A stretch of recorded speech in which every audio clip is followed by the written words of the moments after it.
Guys, thank you for your patience. Ooh, new sound, new technology.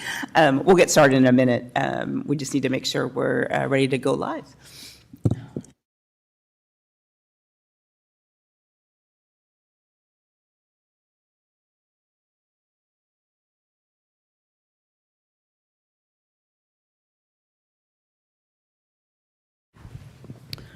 Okay, good evening, everyone, and welcome to the October 14th meeting of the Tigard City Council. And I now call the meeting to order. And with that, City Recorder Kreger, would you please do roll call? Youth Councilor Hellick. Here. Councilor Gudusi. Present. Mayor Appointee Hu. Here. And our wonderful pro tem mayor in the meantime, Wolf. Wolf. Here. Councilor Robbins. Here. Councilor Schlack. Here. Councilor Shaw. Here. Thank you, City Recorder Kreger. And would everyone mute their mics and please stand and join me in the Pledge of Allegiance.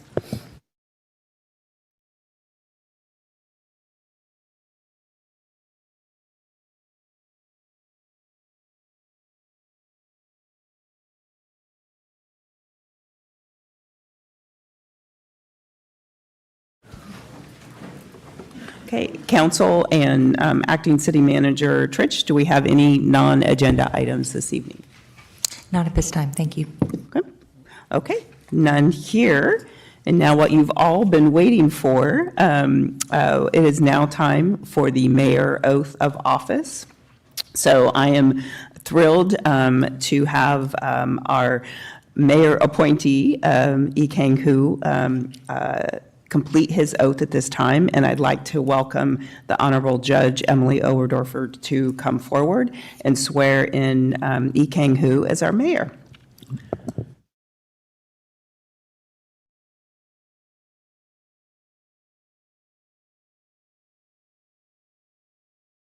Perfect. Nice to see you.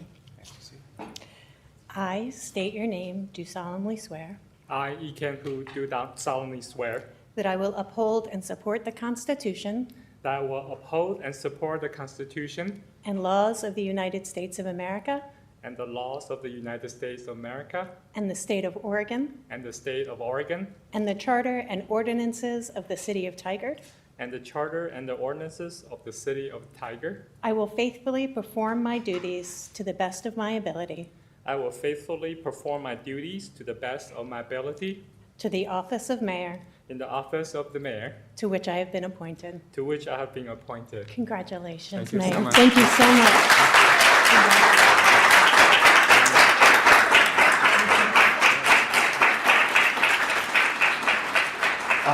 Can we take a picture? Oh, sure. Did you want to say anything first? I will have a speech back there, so.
All right, thank you, everyone. And before I start, I just want to acknowledge our elected representative, Representative Suriki Smith, for being here today. Thank you so much, as well as Wahi Saeed from the Muslim Educational Trust and his colleagues, as well as from Tiger Chamber, our CEO Megan DeSalvo and her staff, as well as the Alan Long and Van Lee from the Vietnamese Culture Alliance. So thank you so much for coming today.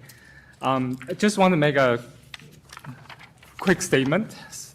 So good evening, everyone, council colleagues, city staff, neighbors, friends, and community partners. Thank you for being here today. I'm deeply honored to serve as Tiger's mayor.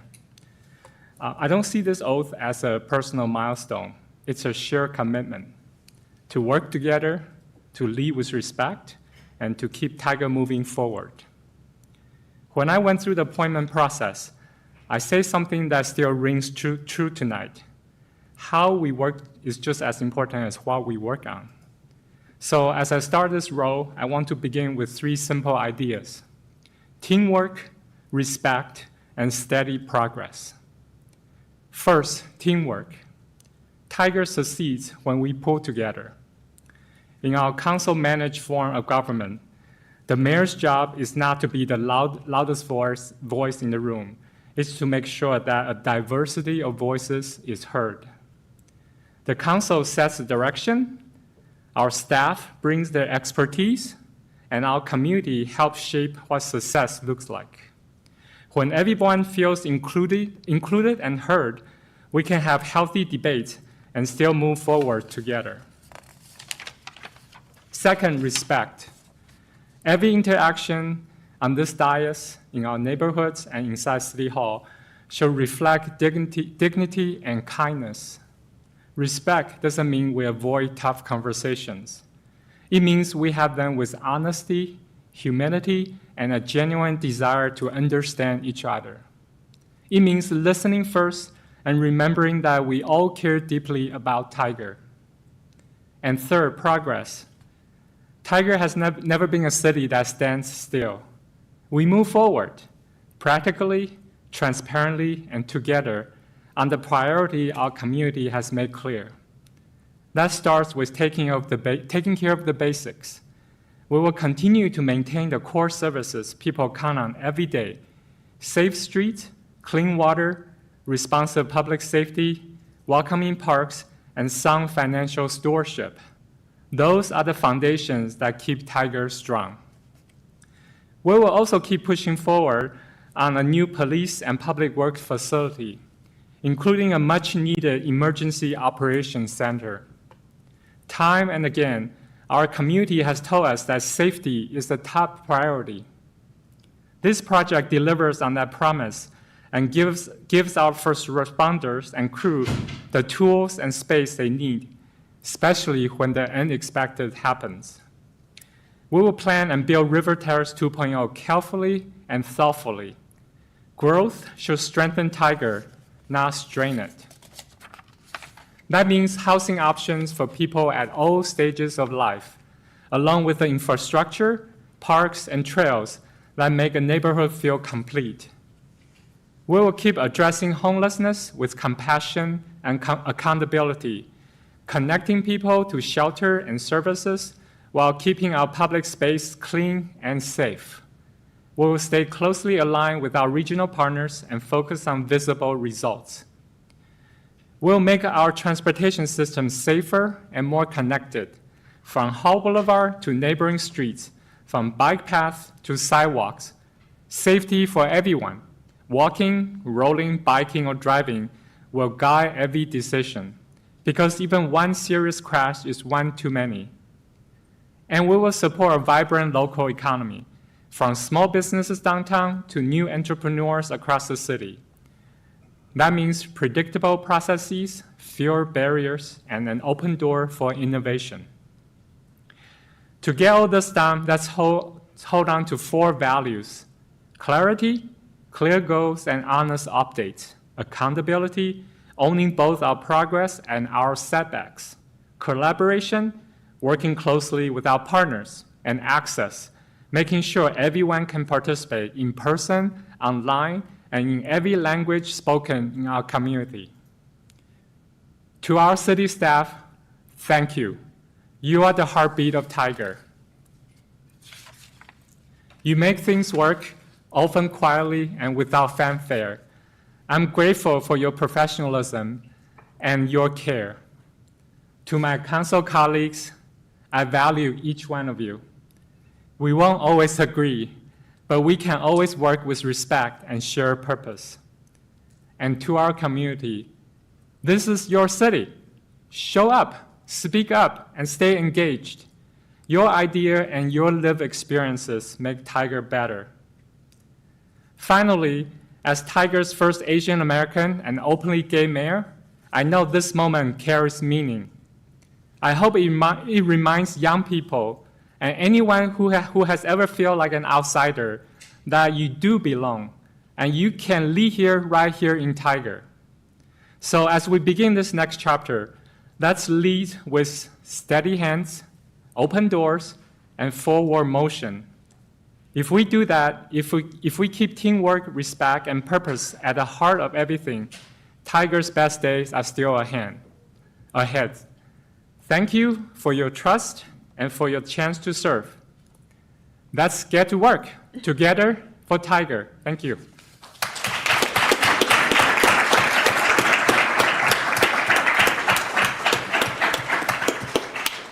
All right.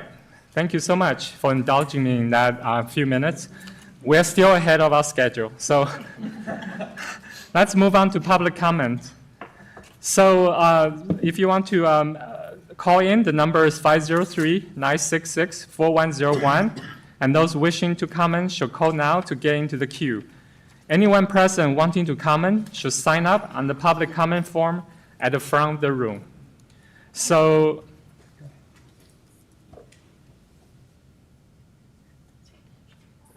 oh, okay. Does it not? Is it It first? doesn't, Okay, all right. say it on his. All right, so excuse me, I just got an updated schedule. It says our city manager is supposed to provide her report first. So our acting city manager, Trish, will give a brief report. Great, thank you very much and congratulations. If I could have this slide up, perfect. Good evening, council. This Thursday, October 16th, that's 10/16, at 10:16 a.m., there will be an earthquake drill, the Great Shakeout. The city of Tigard will be joining millions of people around the world to do that earthquake drill this Thursday morning. It's a reminder about disaster readiness and earthquake preparation in particular. This drill is an opportunity for people to practice drop, cover, and hold on. We invite everyone to participate if they're able, and do what you can to be prepared. And where that's concerned, I'd like to let you know about an upcoming program at the Tigard Public Library called Be 2 Weeks Ready, which starts next Tuesday. This is being presented in partnership with Tigard's Community Emergency Response Team, or CERT, and the program covers topics like food, water, shelter, sanitation, and first aid. And participants will receive a workbook with hands-on activities to do at home. There's still space to sign up, so people can visit our library in person or online to learn more. And finally, I want to recognize the work the city does to keep the community safe and provide a quick reminder about our planned new Police and Public Works facility. This proposed new facility is intended to help our first responders stay safe so they can help you.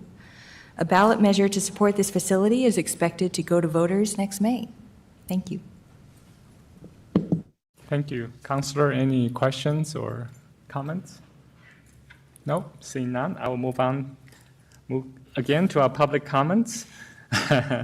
So there were no written comment received by Monday noon deadlines.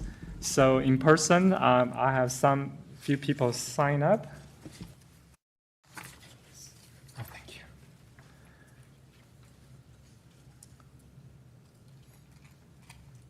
So the first person is Severin Hamilton. Welcome. You have 2 minutes.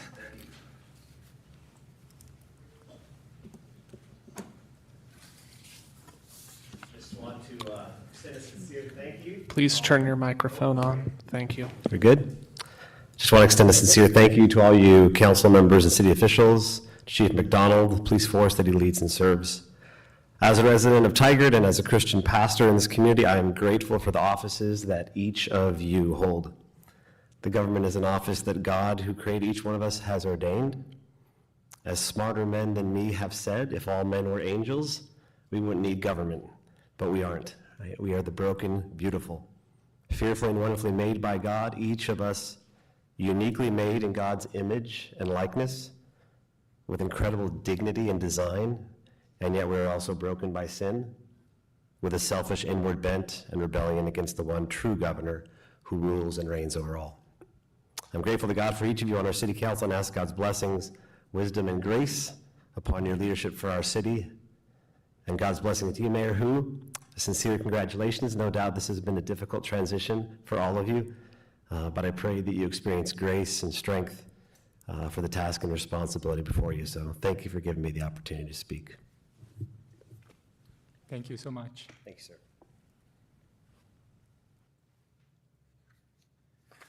Next one we have is Danny.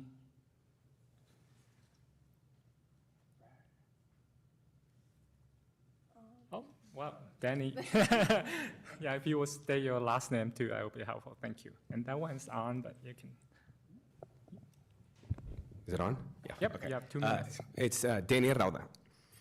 Good evening, Mayor Hu, and congratulations, and the rest of the City Council. My name is Danny Rauda, and I am part of the St. Anthony's Housing Justice Team. And we're here to present over 200 signatures from community members that we've collected in support of the proactive rental inspections program, which we've been advocating for some time now. We gathered these signatures over the course of just 2 days. One day at the El Tigre Festival 2 weekends ago, which was a hit and really fun time. And after our Sunday masses at St. Anthony's Catholic Church this past Sunday, where people from all walks of life said the same thing. We need safe, healthy homes for everyone in Tigard so that they can stay in housing. And so I don't know how you would prefer, if I give them to the city recorder or to you personally, these signatures.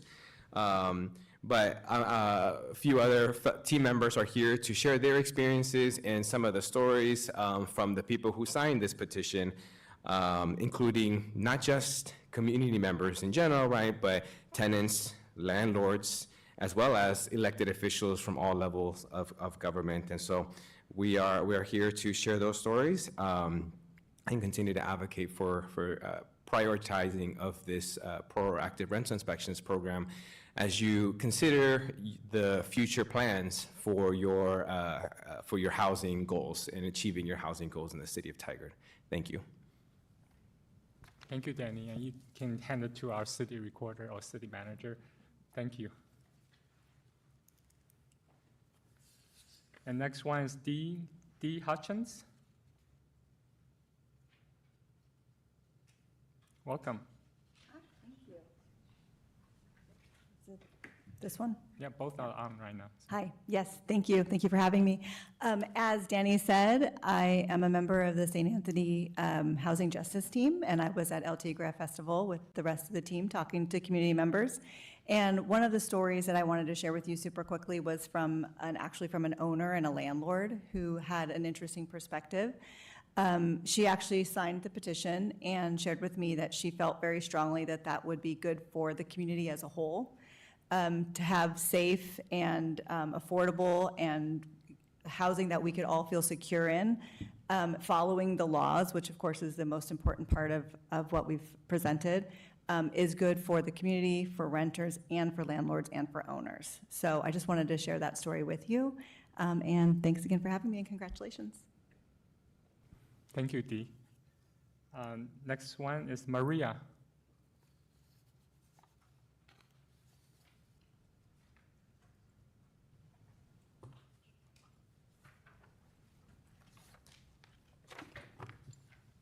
Welcome. I'll be translating. Yeah, okay, so let's give them 4 minutes because there will be a translation. Thank you. All right, please go ahead. Hi, my name is Maria. I am from the Justice from Tiger Church, San Antonio. I am here. I want to share that this petition has also been signed by Congressman Andrea Salinas. Yo platiqué un poco con ella para que nos apoyara a firmar la petición de la injusticia que estamos pasando. I spoke with her about the injustice, to sign the petitions expressing support for the injustices that we are experiencing. Le platiqué un poco de mi historia, la negligencia que yo sufrí. I told her my story about the negligence that I received as a tenant. Yo y mi familia fuimos víctimas de un crimen violento We were victims of a violent crime donde ni la policía ni los dueños de apartment pusieron atención en nuestra situación. where neither the police or the owners of the apartments paid attention to this situation. Ella sintió simpatía hacia nosotros. And she demonstrated sympathy toward us. Ella nos apoyó para firmar esta petición, And she supported us by signing this petition, donde muchos de nosotros sufrimos negligencia por parte de los dueños de apartamentos. on behalf of those who have also experienced negligence on behalf of landlords. Ella puso atención en nuestra petición y ya antes de firmar, ella la leyó. And she paid attention. She spent the time to read the petition and what it was about before signing. Dijo, ok, tienen mi apoyo. And she said, okay, you have my support. Nos dio un abrazo y nos dijo felicidades. And she gave us a big hug and congratulated us.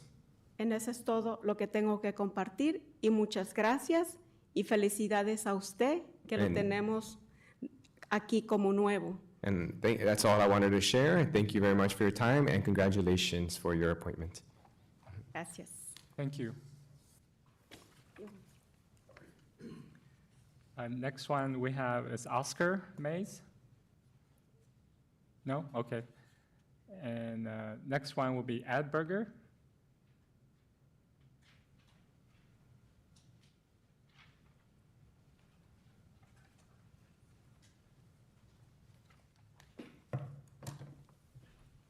Welcome, Ed. Good evening, Mayor. Thank you. Thank you, Council.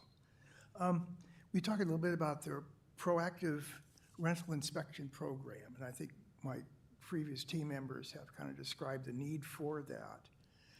As a practical matter, in order to get a proactive rental inspection program off the ground, there should be a rental registry.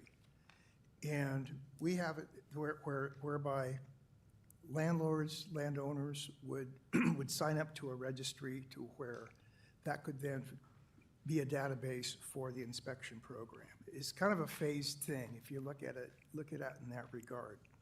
There was a bill last session in the Oregon State Legislature that would have provided, I can't recall exactly which agency, but it would have provided the agency to begin formulating and discussing that. That bill failed. Having said that, we've been having discussions with the city for the last couple of years about the rental inspection program and about a registry. The last word we got was that, well, the state's dealing with it. We're not going to get involved until the state makes a decision. Well, the state has made a decision, and it's not going to go forward. We have it on good authority that the state, budget-wise and priority-wise, just simply can't handle the implementation of a rental registry. So what we would like to do, we would like to possibly meet with each one of you at a point to discuss more thoroughly what we have in mind and to see if possibly a rental registry program could be implemented here in the city of Tigard. I guess that's our plea, and we'd just like to, we're planning on possibly getting together, emailing each one of you, maybe setting up a time where we can meet, discuss what we have in mind, and see if we could come to some consensus to finally kind of get the program off the ground at the city level. And it was a state representative, Pam Marsh, who we met with. Sorry. Oh, no, you can finish your thought, please. Just Pam Marsh was pretty firm that there's going to be nothing happening at the state level for the foreseeable future.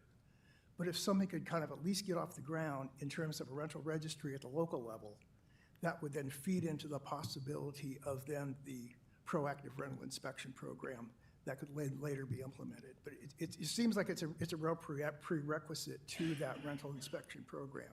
Other team members have really talked about the value of it, and we could go on and on that. We'll be very happy to inform you all, to work with you going forward, any kind of assistance you may have in terms of possibly getting some data, any of the arguments you need, data for the arguments that you may need in order to move things forward. But All right, thank you. thank you.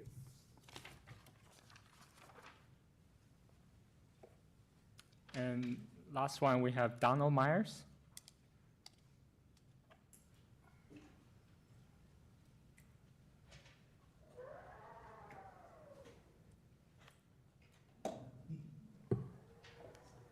Welcome. Thank you very much.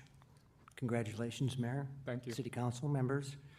My name's Donald Myers, previous owner of New Shoe Shoe Repair for 45 years in downtown Tigard, and I'm here for a little bit of parking concerns.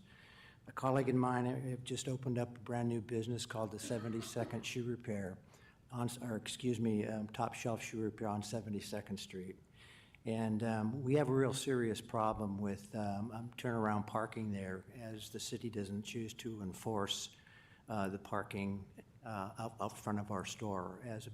As a business owner and a concerned citizen in that situation, I just wanted to bring that forward to you folks and hope that we could possibly find an avenue for either enforcement and or maybe modification. I was to understand also too that the city council, or should I say the city of Tigard, is planning on a new program as far as rebuilding 72nd.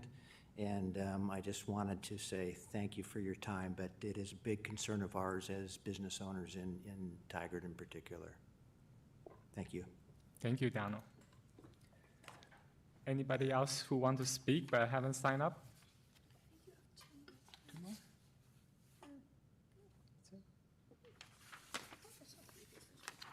Okay. All right, so Mr. Wall, do we have anybody in the queue for phone or video testimony? Mayor, there are no callers in the queue and no requests for video comment. All right, thank you so much. And we'll move on to community updates.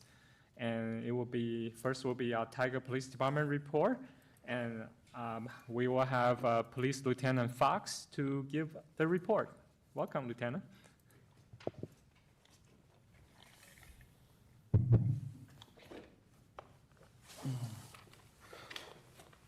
All right, are we on? All right. Mayor, council, thank you for having me. I appreciate it. For those that don't know me, my name is Monty Fox. I'm a lieutenant here with the police department.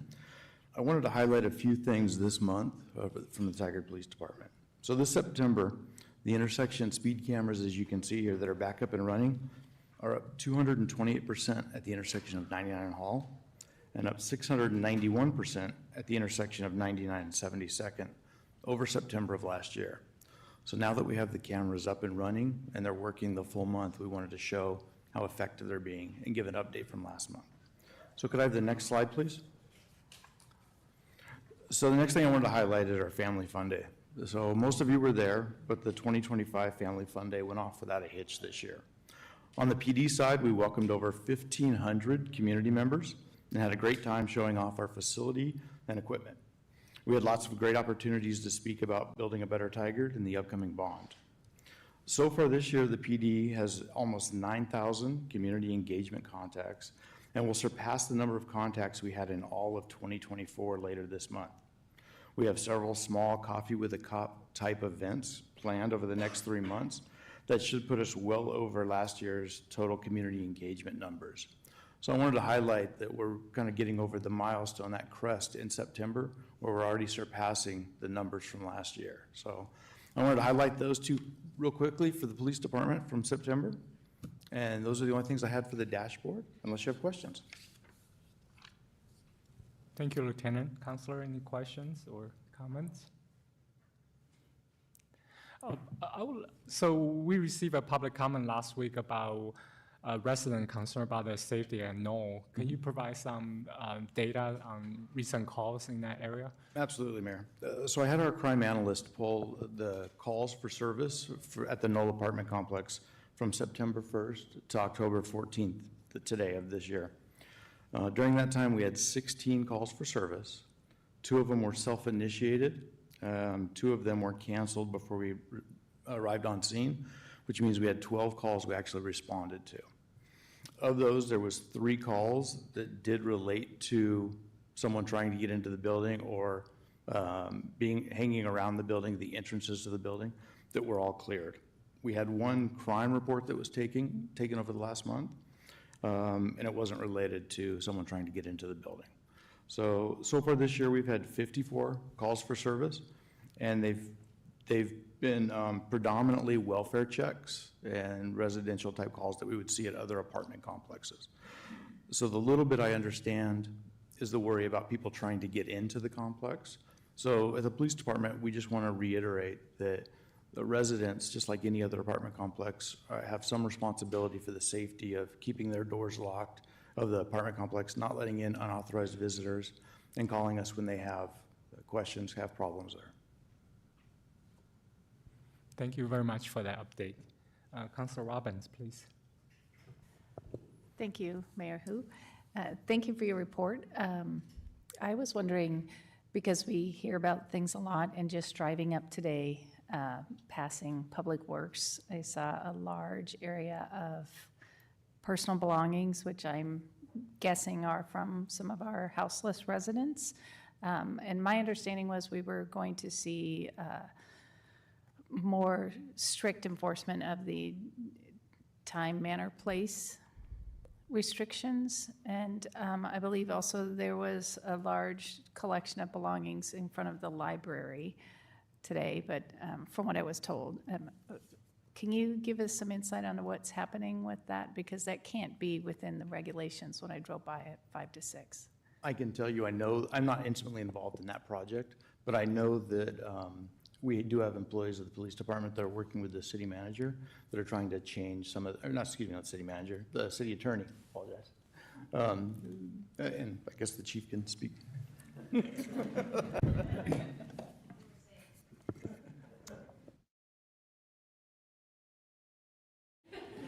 Well, it used to be green when it was on. Now it's red. Congratulations, Mayor. Councilor Robbins, when it comes to the piece on the time, place, and manner, yes, we're being more strict about the enforcement. The challenge of some of the things that you've seen, like on the sidewalk, is that those aren't in violation if they allow ADA access, meaning there's enough room on the sidewalk for them to move. However, we are working on some amendments to the code to see if some of those things will be able to be addressed more appropriately. I can't speak to the stuff in front of the library, didn't see it today, but I can tell you that there is a growing amount of personal items that is removed from the Public Works lawn each day and placed on the sidewalk right there on Hall Boulevard, and it is something that we're working to address. Not to be uncompassionate, but maybe I'm certain that's not the right word, but that just, while we want to help people as much as we can, we also need accountability, and to just leave your belongings there and expect Public Works or police officers to be, Public Works employees or police officers to be moving those belongings, which it should not be their responsibility. And I would really encourage us to try to find a solution together and give you the tools that you need to prevent that, because I don't think most of us would just go leave big piles of stuff somewhere.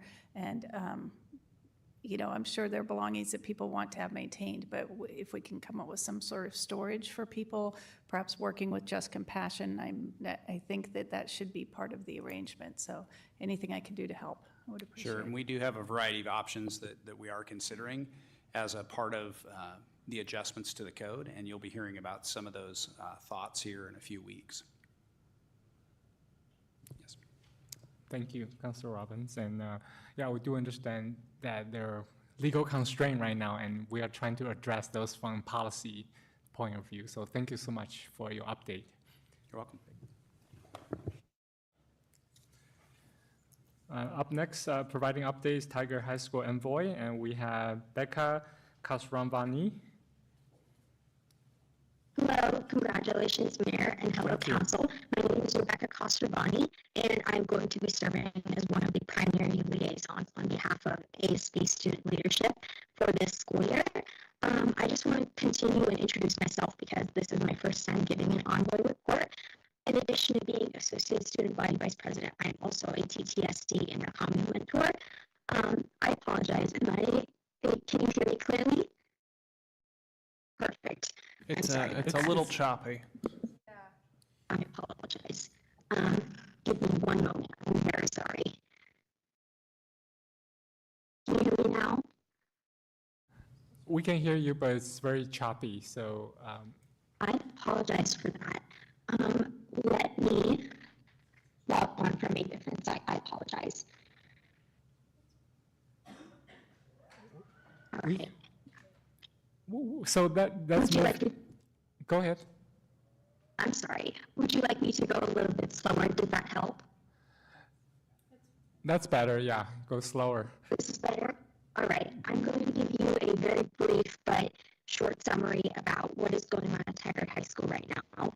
Currently, it is homecoming week for our school, and we are having a neon and pop culture thing going on within the student body. So with the ASB Spirit Committee, we have Spirit Week things going on, and in order to advertise that collectively for the student body, we have posted on the Tigard High School newsletter as well as on the Tigard High School social media.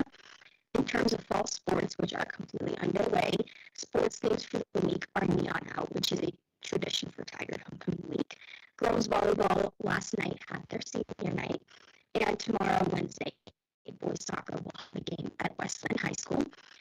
As well as tomorrow, girls soccer will have a game against Westland here at Tigard High School, and they also had a game today versus Westland at home.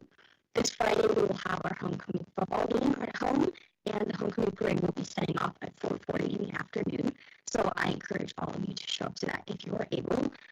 That will also follow the theme of pop culture, and we will be having our annual homecoming dance at Tigard High School from 7 to 10 p.m. And then the last thing that I wanted to mention was that our ASB student committees are working very diligently to celebrate the different grade levels.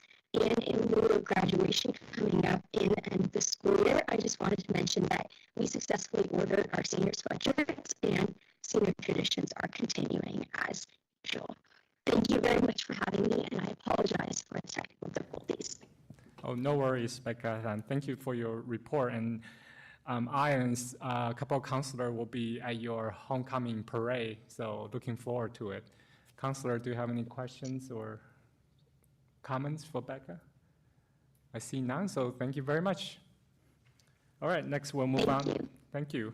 And we'll move on to our council liaison report from our fellow council members. And I sent a note to all of you over the weekend. I will invite you to talk about your experiences at League of Oregon City Conference if you want to say something about it. So which end want to start? Councilor Godusi, go ahead. It's hard not to say yes when everyone's looking at me, so. First, I'll talk about PRAB, the Parks and Rec Advisory Board. We had an update on Bagan Park. They talked about it being primarily a wetland park, and that change in nomenclature helps people get that idea before they arrive, because if you're expecting a park like, Cook Park, and you go there and it's mostly wetland, you might be disappointed, so that name change. And then they were talking about making it more of a phased project rather than doing it all, where phase 1 would be Shady Lane to Greenberg. Phase 2 would incorporate some play structures, and phase 3 going to the southern paths. And still coordinating with CWS, because they're also having their project, so as opposed to doing part of it and then having to redo it, just wait for them to do it all together at once. They talked a lot about the recent projects that, or events that occurred. El Tigre was a successful event. They talked about the Family Fun Day, which was fantastic. I primarily spent my time at the public works side, but I'm sure the police side was fun as well. I'm trying to give Chief Benson a hard time, but he's not. There will be an open house later this week to take public comments regarding the cinema site. So they are going to invite people over there in order to get more input from the community for the future of that site specifically. They've started a Leash Up campaign where their videos are going up soon in order to encourage a lot of our community members to leash up their dogs when they are in parks. And they are having a dog costume contest at Patso next Saturday, the 25th, not next Saturday, 25th. Patso Dog Park. And work has started on Universal Plaza to update the siding, to get it updated. The hope is to get everything done before the tree lighting, and that's one of the main reasons why the farmers market has moved. I was trying to think of specifically where it's in front of Public Works. Fantastic, thank you. In terms of the library, I would like to thank Councilor Shaw for attending in my stead and taking phenomenal notes. So looking at the interlibrary loan policy, it changed to 5 at a time, so they expect more policies as the work continues to be centralized. The WCCLS policy in place in July 2025, so we're now bringing that policy in sequence with the WCCLS policy. They also looked at the Freedom to Read statement, last approved a couple of years ago. They're cleaning a bunch of metadata with the underpinnings of what the libraries do. And one of the big fun ones was looking at the accomplishments over the last couple of years, which included the technology room that was created. I know that a lot of us had an opportunity to go in there, recataloging various sections, including Section 200, which is the religious, now looking at models for Oregon, United States, tree planting, etc. And those are the main ones. In terms of, did you want us to also talk about LOC at the same time, or then go back and talk about? Yeah, just briefly. One of the big things that I did was I joined a seminar on artificial intelligence. Obviously, I have a vested interest in that specifically, and looking at what various communities around us are doing and looking at some possible examples. And one of the big ones that I dug more into was actually the city of San Jose in California has an artificial intelligence policy with a city administrative policy manual. So that's something with the city manager and the city IT that sort of put together. Although there was discussion with city council, it was because it was more of a how things are done within the city as opposed to over a policy. The nuts and bolts of it ended up being done on that side, but I do think it warrants discussion on the board side too. Yeah, wonderful. Thank you. Councilor Schlack? Thank you, Mayor. I'd first like to say that I'm very excited for this year's dog costume contest. I was a judge last year, and it was an absolute delight. So highly encourage our community members to join that event, even if you don't have a dog. Since my last update, I only have attended one meeting as a council liaison, and that was a meeting earlier today of the Willamette River Water Coalition. One notable thing is that normally they meet over at Public Works, but we will now be meeting virtually most of the time from now on. So I'm glad I got to chair one meeting in person at least. Today we approved a resolution to establish regular board meeting dates for calendar year 2026. We accepted a report in lieu of audit for fiscal year 2025 and financial statements for fiscal years 2024 and 2025, as well as received an update on the Willamette Basin reallocation project. Something I found interesting is that the net position of the Willamette River Water Coalition at the end of fiscal year 2024 was $7,418. By comparison, the net position at the same time for the city of Tigard was $423,138,855. So I felt the scale comparison of that was very interesting. And the next meeting will be in February of 2026. The only other update I have is not for a meeting I attended, but for one that's coming up. The next meeting of the Planning Commission will be on November 3rd, and there will be a public hearing on the proposed annexation of River Terrace 2.0. I mention this because I myself got a notice in the mail about it, which I found very, very exciting. So if you're as excited about land annexations as I am, I highly recommend you come to this public hearing on November 3rd here at City Hall. Be there or be square.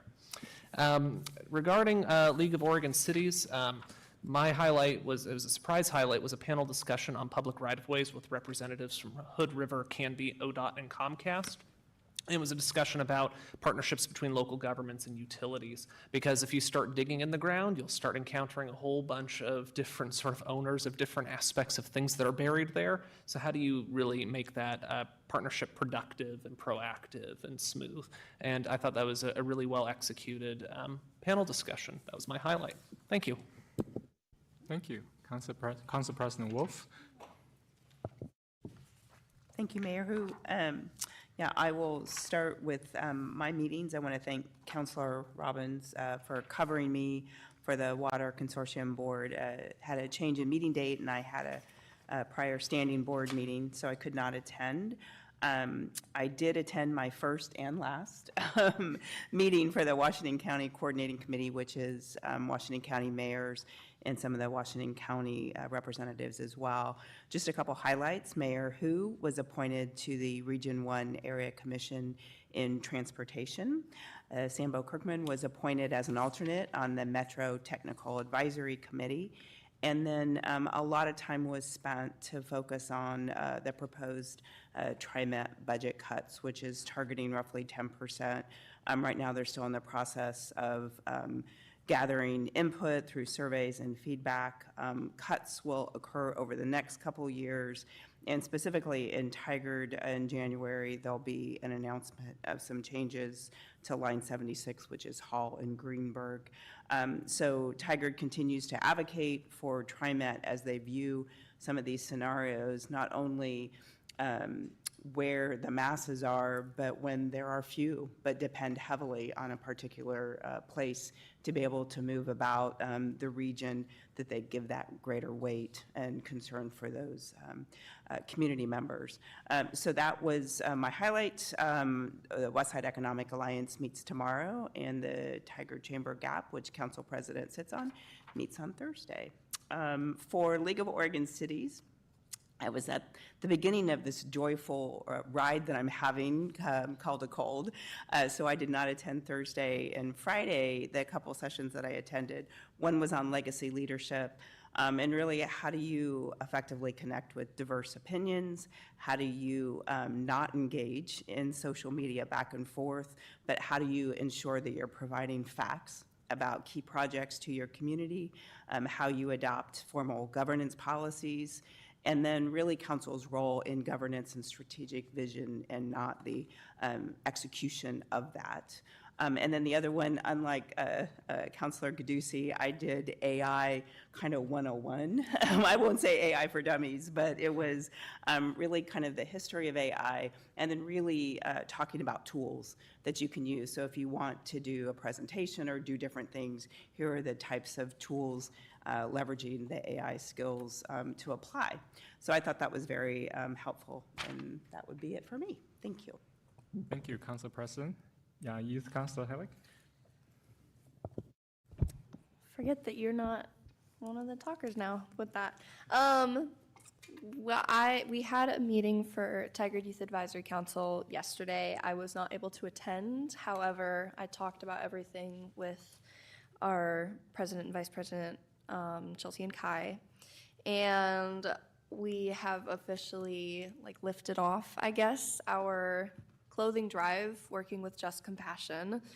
It will begin on October 20th and it'll go until November 19th, where we will have a drop-in box at Tigard High School and a drop-in box at St. Anthony's Catholic Church. And then on Mondays and Wednesdays from 5 o'clock to 6:30, There will be a box at the Tigard Public Library that'll be manned by people on the board, council, whatever thing, to drop off things. And it's specifically what Just Compassion is looking for is a lot of winter supplies and a lot of men's clothing. So our list is we have men's clothing, shoes, socks, new underwear, coats, blankets, toiletry supplies, travel bags, like duffel bags and backpacks, children's toys and games, and like arts and craft supplies. So that's our big thing right now. We don't have a lot else going on because we're just waiting for all our new members to come in. So, yeah. Thank you. And we are working on the new members right now. So, yeah, Councilor, yeah, Councilor Shaw. Thank you, and perhaps you can also email us that information. That'd be terrific, so we know the drop-off location. I'll email all you guys the poster. Terrific, thank you. Thank you. I also had the opportunity to attend the League of Oregon Cities. I attended a number of different workshops and committees that were very informative. Probably the one I'd like to highlight was the civility, and I would call constructive confrontations and conversations. We have found across the state of Oregon and likely in other states that there's a lot of vitriol amongst our community, our residents, and all facets of individuals who try to or attempt to interact with each other. And how do we bring that back to civility? How do we ensure that we have constructive conversations that are based on shared goals and solutions, or at least have the conversation so we can understand where we each are coming from and what the needs of not only individuals, but what our city are. And so that was very insightful. I also had the opportunity to attend the Washington County Community Development Policy Advisory Board, and for those that don't know, that is the board that oversees the administration of federal funding by the Office of Community Development, again, Washington County, and we had the opportunity to review the Home Investment Partnerships Program and the proposed application updates, which is really meant to streamline and make it much more easier to complete the application. So that was an exciting event. And I know there's going to be a ribbon cutting event coming up that Councilor Wolf will be attending, so very excited about that. Also, and I believe Councilor Robbins will mention this, but we attended the State of the City address, or State of the City conference that was by the Tigard Chamber of Commerce. And I'm not going to report on TTAC. They'll be reporting tonight. Unfortunately, I've not seen the presentation or the report, but look forward to hearing, along with my fellow councilors, their report this evening. Thank you. Thank you. Councilor Robbins. Thank you. Yeah, I think we're going to overlap a little bit with some of our reports. I did attend the Water Advisory Board meeting just last week. We have some very good, solid work done on some recommendations that we're going to bring to council at our annual meeting later on this month. Also, we have a vacancy on the Water Advisory Board that we're going to be advertising for. I encourage anyone who lives in Tigard but not in the city, so outside of the incorporated part of Tigard or Durham or King City, to apply to be on the Water Advisory Board. The deadline will be December 1st to get your application in. I did attend the Water Consortium meeting for Council President Wolf, sorry. Very interesting, very different than any of the other meetings I've attended. It was a lot of people, mostly online. I just listened because I didn't want to butt in, but did some budgetary talks with, I believe the FTEs will be coming down some, and some money will be carried over to finish some projects. One thing that was interesting was they said they are going to have to put a pause on classroom visits for now to educate kids about water, but instead they will be updating the booklets that they hand out. So while it is impacting those students who don't get visits, it actually will benefit more students in general because they'll have updated handouts for everybody. They also talked about really amping up the communications that we've been doing, making videos, getting out written articles and radio spots in multiple languages, including Russian and Arabic. And then when they get some feedback or some questions, they can then provide those answers in translated form. For the State of the City, I think we all went to that. I thought that was really interesting, so I just wanted to share a little. It was put on by the Chamber of Commerce, so thank you for that.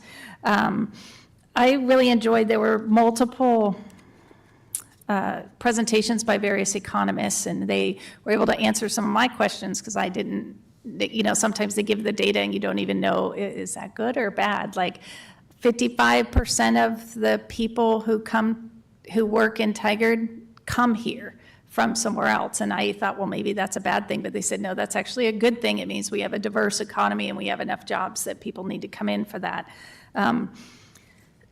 Talked a lot about cost of living and how a large percentage of the jobs that we have, 7 out of 10 top jobs right now, don't pay enough to cover basic cost of living, and so a lot of people need some sort of help, whether it's government help or neighborhood help or free childcare from family members. And another statistic that caught my eye was that we have a disproportionate amount of youth who are disconnected from both school and work, and how we can get them reconnected, whether it's continuing their education. These are kids between, I think, 16 and 24-year-olds, so that's like an upcoming project for me to research. As far as the League of Oregon Cities Conference, I attended multiple sessions as well. The most interesting one for me was one on permanent affordable housing and how to increase homeownership among people who actually really need to qualify for affordable housing. And it involves sometimes the city or county or whatever the jurisdiction, but in our case it would be the city, owning the land and then building affordable buildings that then people can buy through special funding. There's multiple funding models that you can use.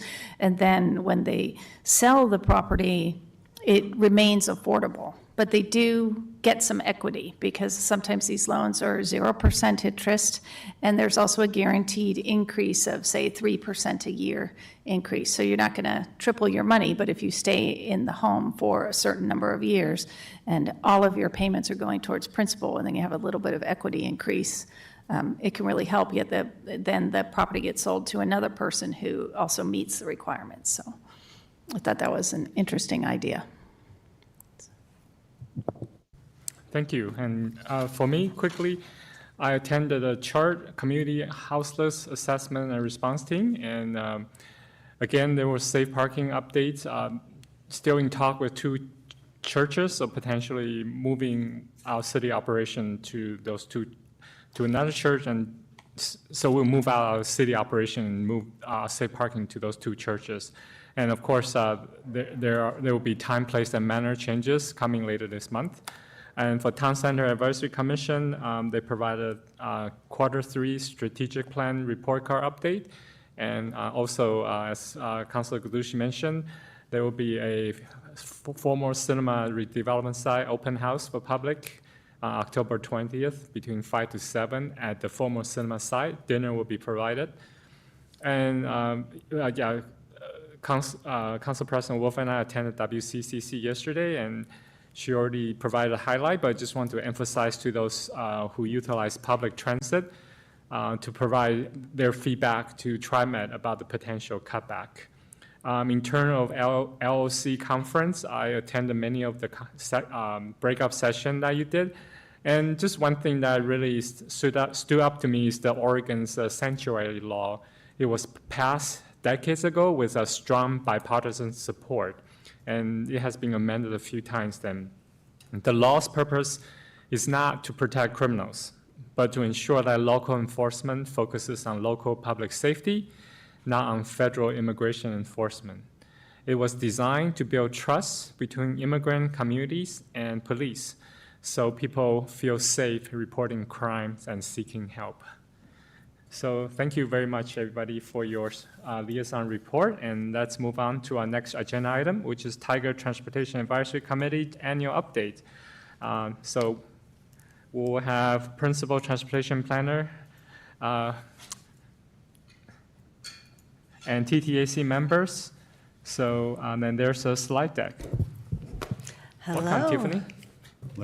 And I'll give a moment for the slides to come up.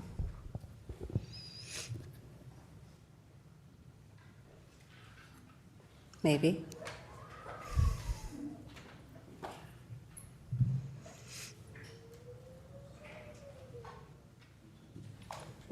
Like, okay.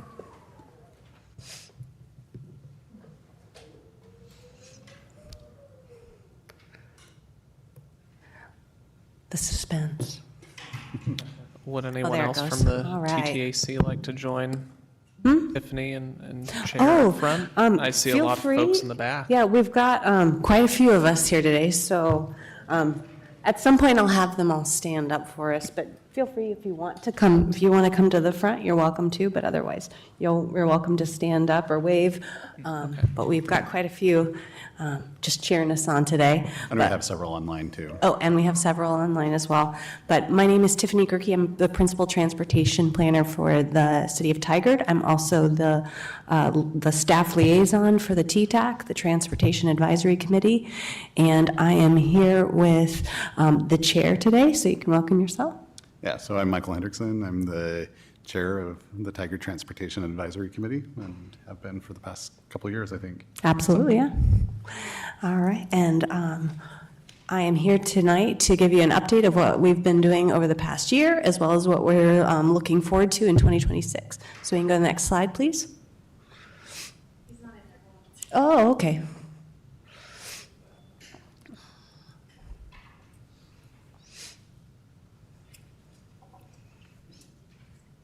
Oh, and I believe that you all received a little handout, and it doesn't include every TTAC member, so those of you online and those of you in the room that don't have that same packet, that packet just gives a little brief summary of a few of the TTAC members about why they chose to be on TTAC, where their passions kind of lie.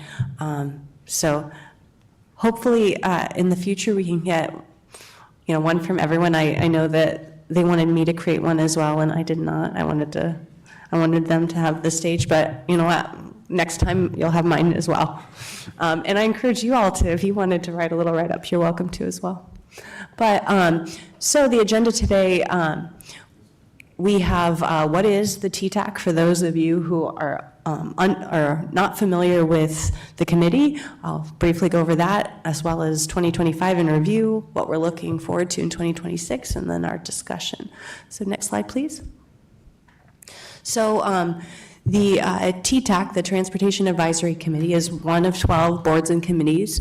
We have 11 voting members, and it's kind of unique that we have, in our bylaws, we have a requirement for representation from a pedestrian advocate or a certain number of pedestrian advocates, bicycle advocates, transit users, and the business community. So that is a unique feature, and I think we represent across the board pretty well. We also, every month, we have every first Wednesday of each month, we have hybrid meetings that are held at the library, and that happens between 6 and 8. We are out promptly at probably 7:50 because we're forced to, but no, I'm just joking, but kind of. Yeah. But it means that we're timely with our meetings. We don't go over. So we welcome anyone to come and listen in, the public or any counselor at any time. And like I said, the committee accepts public comment and input, so that's always welcome at any meeting or prior to any meeting. All right, next slide, please.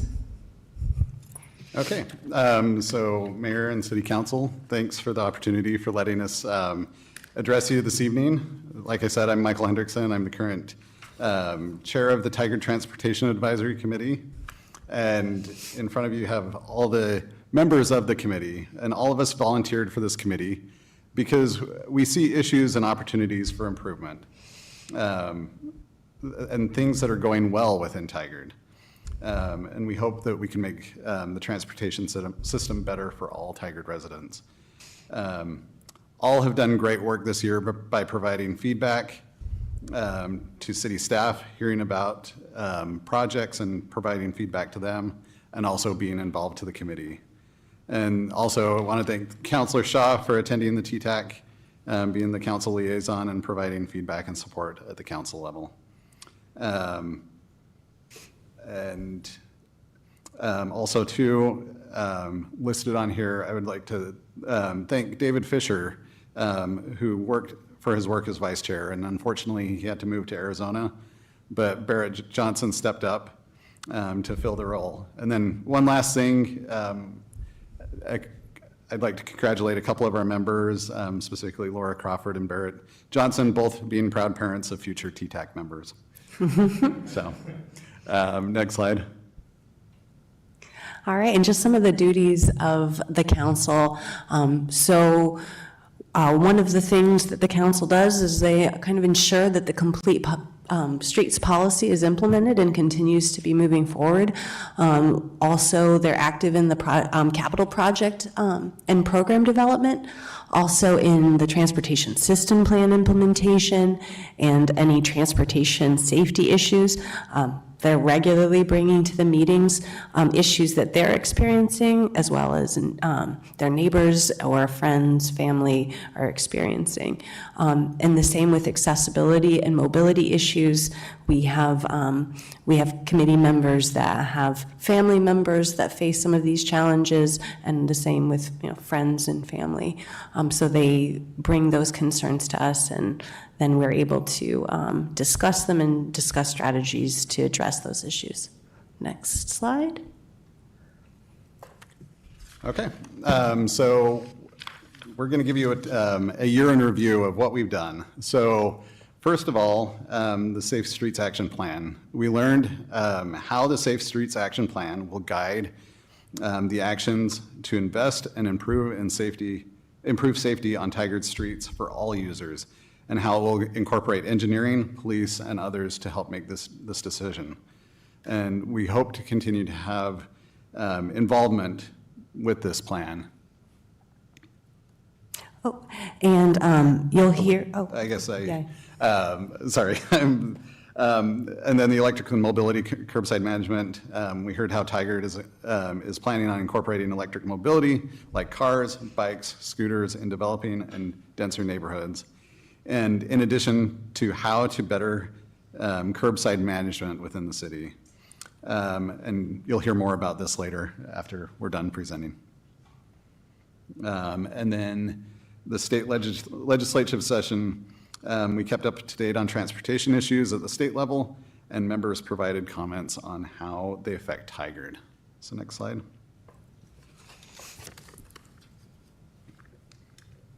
All right, and I'm going to talk about the Motherlode film showing, because I was present at that, and I think it was a great example of how our committee can better partner with other committees or organizations within our community.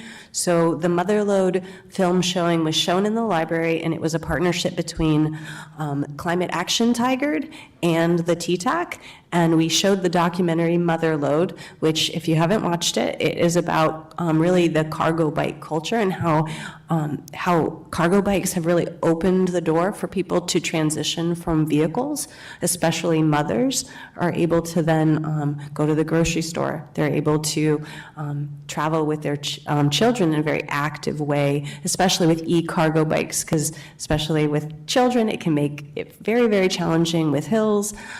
So it's kind of just showing the freedom that e-cargo bikes and access to e-cargo bikes has given a lot of families and mothers in particular.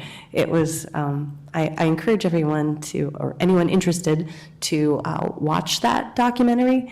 It included a lot of places in Portland.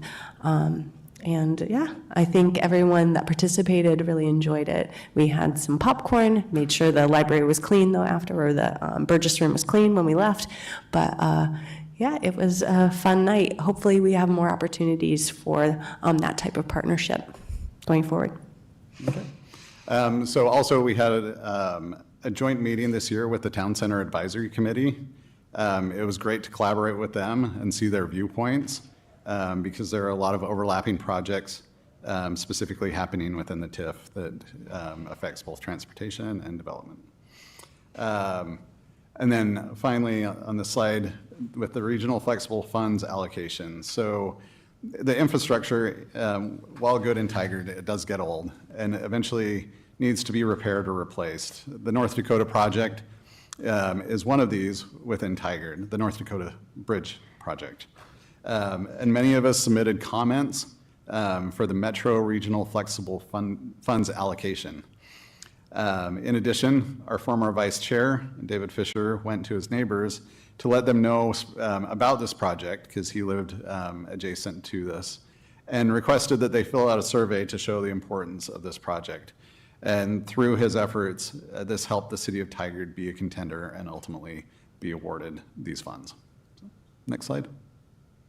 I just want to do a time check. There's about 5 minutes left in this presentation. Perfect. I think we're right on point. Yeah, so 72nd is a critical road in Tigard that I would guess most citizens in Tigard, and even those adjacent, have used. It has connections to businesses and housing within the Tigard Triangle in 217 and 99. And this project has a lot of potential from pedestrian, bike improvements, parks, trails, and improved traffic flow and safety. And we hope to continue to partner with the TCAC on this project. And the summer TTAC, TCAC, so the Town Center Advisory Commission, we actually combined forces this year, another great partnership for our August tour, where we took 3 different modes between our 2 urban renewal districts, the downtown and the Tigard Triangle, and we were able to see the different modes and the challenges that exist on those modes between the 2. And then we discussed some of the projects, the cinema site, we discussed 72nd, we discussed the Eco project, yeah, we also went and got to tour the Reach site, the Dartmouth Crossing, which was very rewarding. Next slide. Okay, so briefly, looking forward to 2026, we're looking to continue the 2040 TSP implementation. That's kind of the North Star for the transportation within Tigard. And like any document, that will need updates, so we'll start working on those. You've heard about the Safe Streets Action Plan. We're working to implement that within the city of Tigard. As I mentioned, we hope to continue to partner with TCAC and other committees within Tigard. And then also too, as you know, Southwest McDonald Street is one of the major east-west connectors within Tigard, and it's long overdue for improvements. So we're excited to provide input on this project and the design. And by the way, there's an open house tomorrow evening for this project. I think it's 5 to 7. Yep, at the library. At the library. And then also too, we'll continue the summer tour, and all of the city council is invited to join us to see the projects within Tigard firsthand. Next slide. And like I mentioned, we'll continue to find ways to partner with other committees, find ways to advocate for projects within Tigard, encouraging support for the project statewide, regionally, and also too, we want to consider Sunday parkways to help people get out and enjoy the streets of Tigard. And lastly, we hope to improve sidewalk connectivity in Tigard, and this will allow kids to walk to school, make Tigard more inviting for residents to walk to stores and parks, and this is something I'm actually personally excited to help move forward. Next slide. And yeah, and with, yeah. Yeah, I have a conclusion here. So thank you for this opportunity. Again, I want to thank the members of the TTAC and for all their work that they've done. We're all members of TTAC because we want to see Tigard to be a better place. And thanks to Tiffany and the city staff, they do an excellent job helping us accomplish that goal. And Lastly, I guess I want to have a call to action for City Council and the mayor. So please continue to support traffic improvements in Tigard. The Tigard transportation system supports all Tigard residents and those who come into Tigard, regardless of the mode of transportation. And we all have our preferred modes of transportation, but put that aside and think what impact that has on Tigard residents. Continue to support safe routes to schools, but think beyond that and how we can add additional sidewalks in Tigard that will allow more people to walk to places like schools, parks, and stores. And also to realize that Tigard and the surrounding areas have grown, and sometimes roads need to be improved to accommodate this growth. But at the same time, don't neglect bike riders and transit users and pedestrians.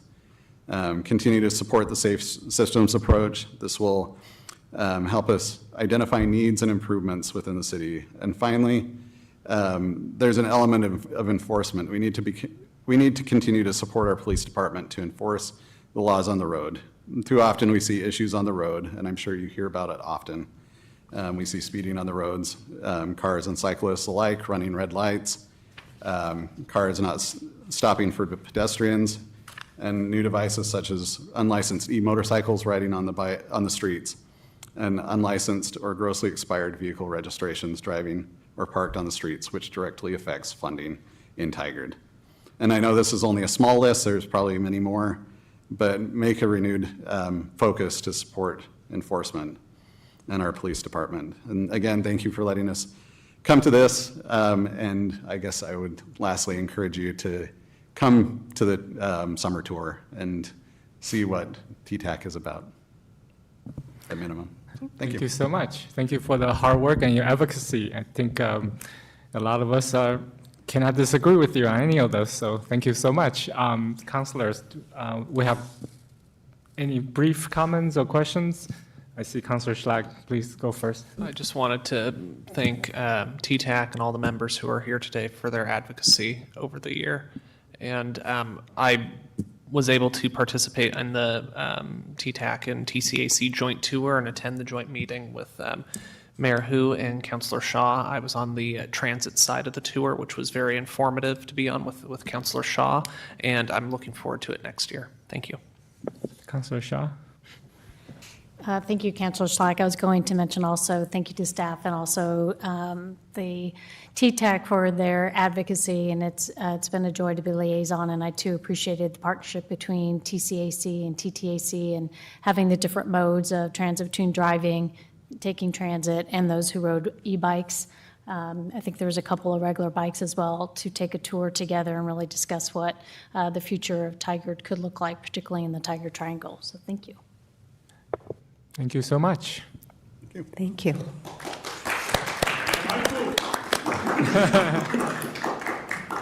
All right, next we have the resolution adopting Tigard Eagle Transportation Plan, which is electric mobility and curbside management.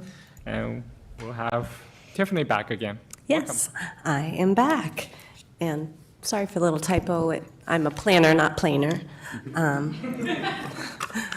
But again, Tiffany Gerke, Principal Transportation Planner for the City of Tigard, and I am the City Project Manager for the Tigard Electric Mobility and Curbside Management Plan, otherwise known as EGO, Strategic Transportation Plan. And we can go to the next slide.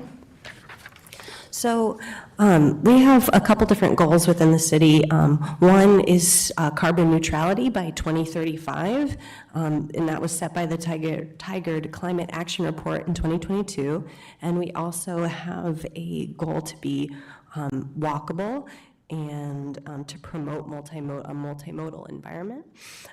So what this project does, it supports both of those goals. It guides the city's approach to e-mobility, and that's any electric mobility. That could be electric vehicle ownership, as well as bikes and scooters. And it also addresses curbside management strategies to help improve the environments to be more conducive to walkability and bikeability. And this was specifically really focused for the Tigard Triangle or our more denser areas like downtown. And you can kind of see the project schedule there and where we're at currently, and we're at the end, we're at the term, or that fall 2025, and hopefully we'll have discussions about whether we'd like to move forward with resolution, but we can go to the next slide. So who was involved? And I know that this has come to you all in the past, but for those of you who were not present or not on council when this came before you in the past, there's a stakeholder working group that was established, and there was 3 stakeholder working group meetings. Also in the beginning, there was community interviews, also broader public engagement, including surveys and events. There were events that were done and we participated in the summer of 2024. And then most recently, I was out at 3 different events this past summer, tabling and getting community feedback on both barriers to electric mobility, as well as what curbside management strategies would really help support more walking and biking and transit use around our downtown and Tigard Triangle. And we also incorporated these strategies in the TTAC and TCAC summer tour that I previously mentioned in the last presentation. We can go to the next slide, please. So this is kind of summarizing the community feedback. So some of the barriers that were mentioned were, of course, the charging availability, the cost of electric vehicles. Also, there was a lot of concerns about the implications of both the production and disposal of a battery, and also some of the other environmental costs of even an electric vehicle. And of course, there was some uncertainty about the technology from a lot of our community, or from some of our community members. There's also a lot of concerns, as you probably, you've heard from Michael about the gaps in our sidewalks and our bike infrastructure. We were hearing those from our community as well, that there was a desire to see better connected, safer bike and pedestrian infrastructure, which could then help encourage more electric mobility. They do see electric mobility as a good option, a great option for low income, especially low income residents, but it has to be purpose-built infrastructure, even in the buildings themselves, as far as storage and even where to charge the electric bikes and electric scooters. Like I had mentioned, the need for connectivity is very important, but there's, as you'd mentioned, as we know, there's also some parking concerns. We can go to the next slide, please. So part of the process, we did an assessment of the existing conditions. So there was kind of a mapped parking occupancy in the Tigard Triangle, where EV chargers exist, where the EV registrations are, and then how that compares to the socially vulnerable areas, and then also summarize some of the electric mobility trends, especially in the region. Next slide. So some of the key outcomes is a curbside prioritization framework that we hope to incorporate into the transportation system plan, and then it can help us incorporate into future projects to give us some basic guidelines to follow in determining what the curbside prioritization would look like. And then it also has policy recommendations in this plan, which has 3 tiers. One is include in the transportation system plan, the other is explore further, and then the third is more growth driven. So as we continue to densify and grow, we'll start to tap into these strategies. Next slide. So the curbside prioritization framework really uses land use as its key driver to prioritization, and this is your kind of the first step in prioritization. This is not the last. There are other steps, but one of the key steps here is just to set a baseline of where you're starting at. Doesn't mean community input is not important, because that, of course, is a huge factor in that conversation and decision making. But you can go to the next slide. So you can kind of see the flow of what the prioritization framework envisions in a project process.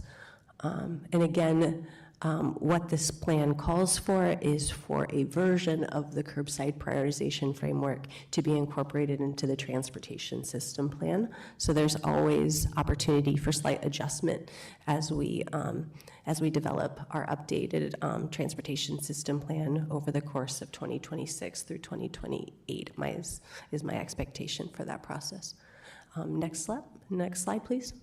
And some of the policy recommendations, of course, I had given those 3 tiers. I had already mentioned those, so we can go to the next slide.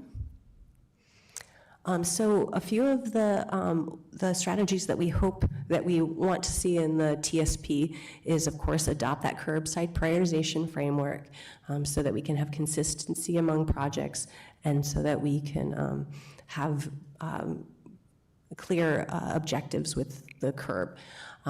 And then also to establish a quick build program. You actually see a image. I'm not saying that this is something we would do in Tigard, but you can see an example of a quick build project along the curb. And I see this as a potential overlap between the Safe Streets Action Plan and this, because a lot of times we can make modifications along the curb that could also enhance safety.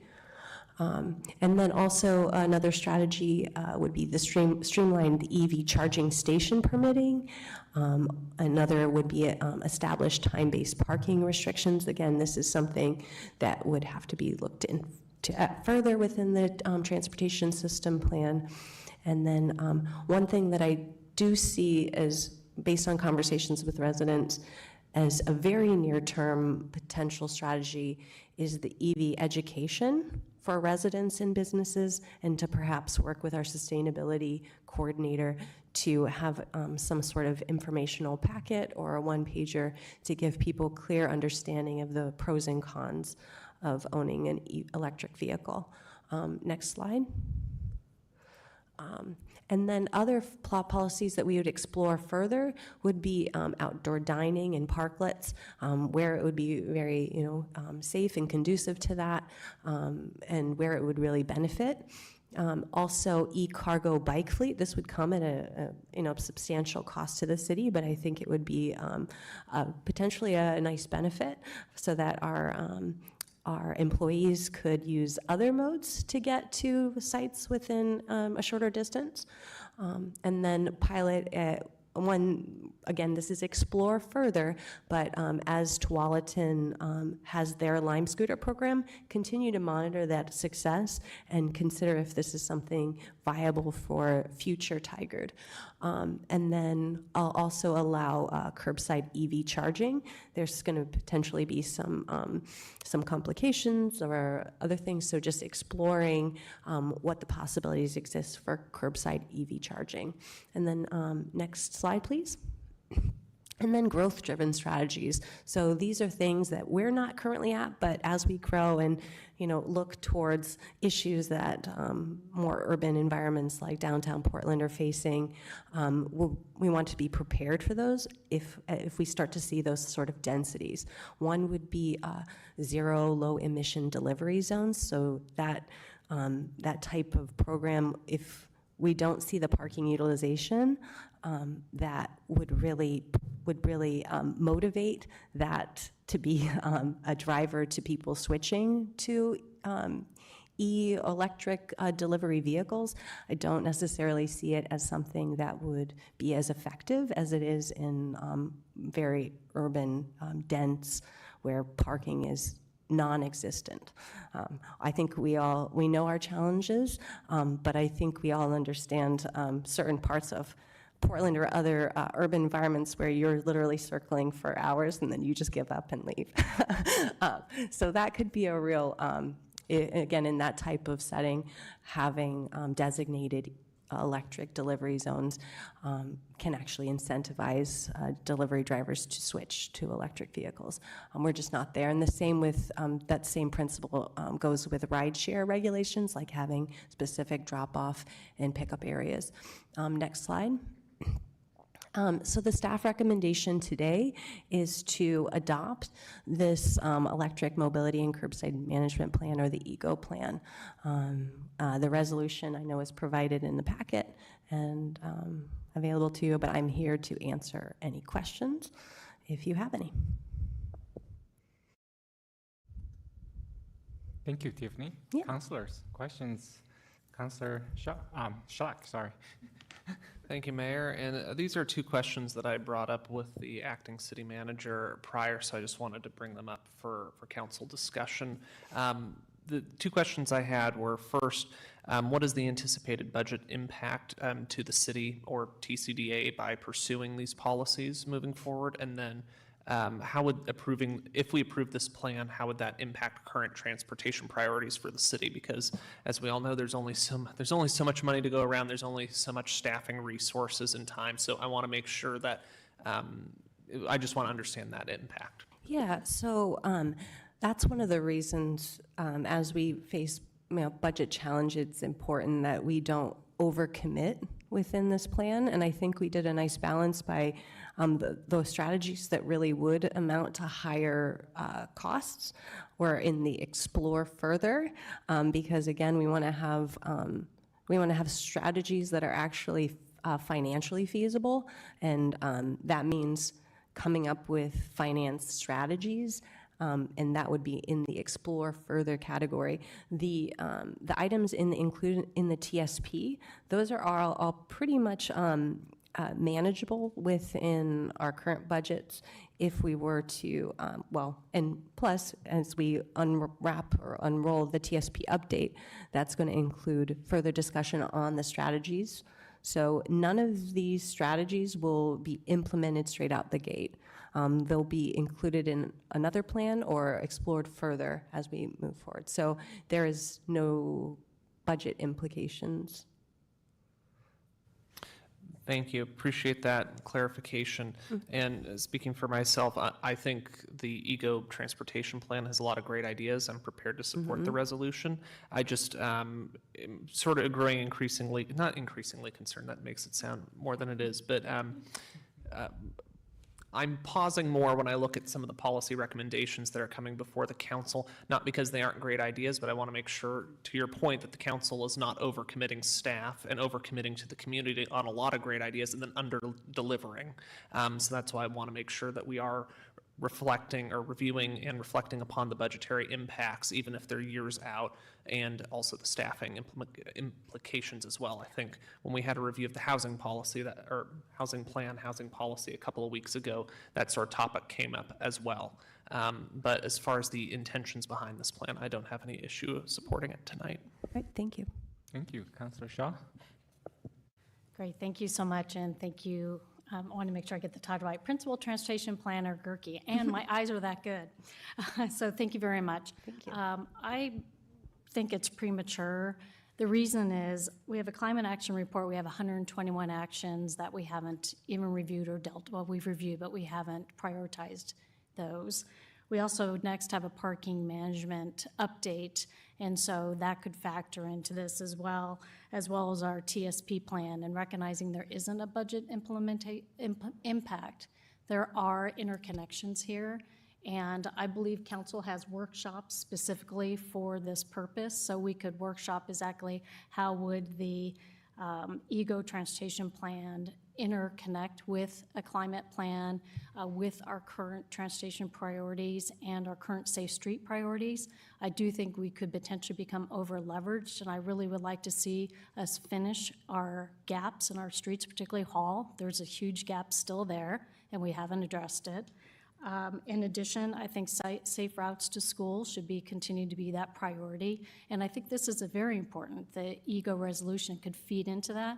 But I just feel for the council, it would be best if we took a step back, looked at all the priorities that are potentially interconnected in a workshop and then move forward with the resolution. So at this time, Mayor, I'm just not prepared to support the resolution for those reasons, but appreciate the hard work. Yeah, no problem.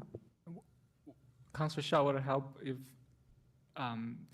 if I remind everybody this is only for the Tiger Triangle area, right? Yeah, At this is point? this is Okay. the focus. Yeah. All of right, Tiger so, Triangle.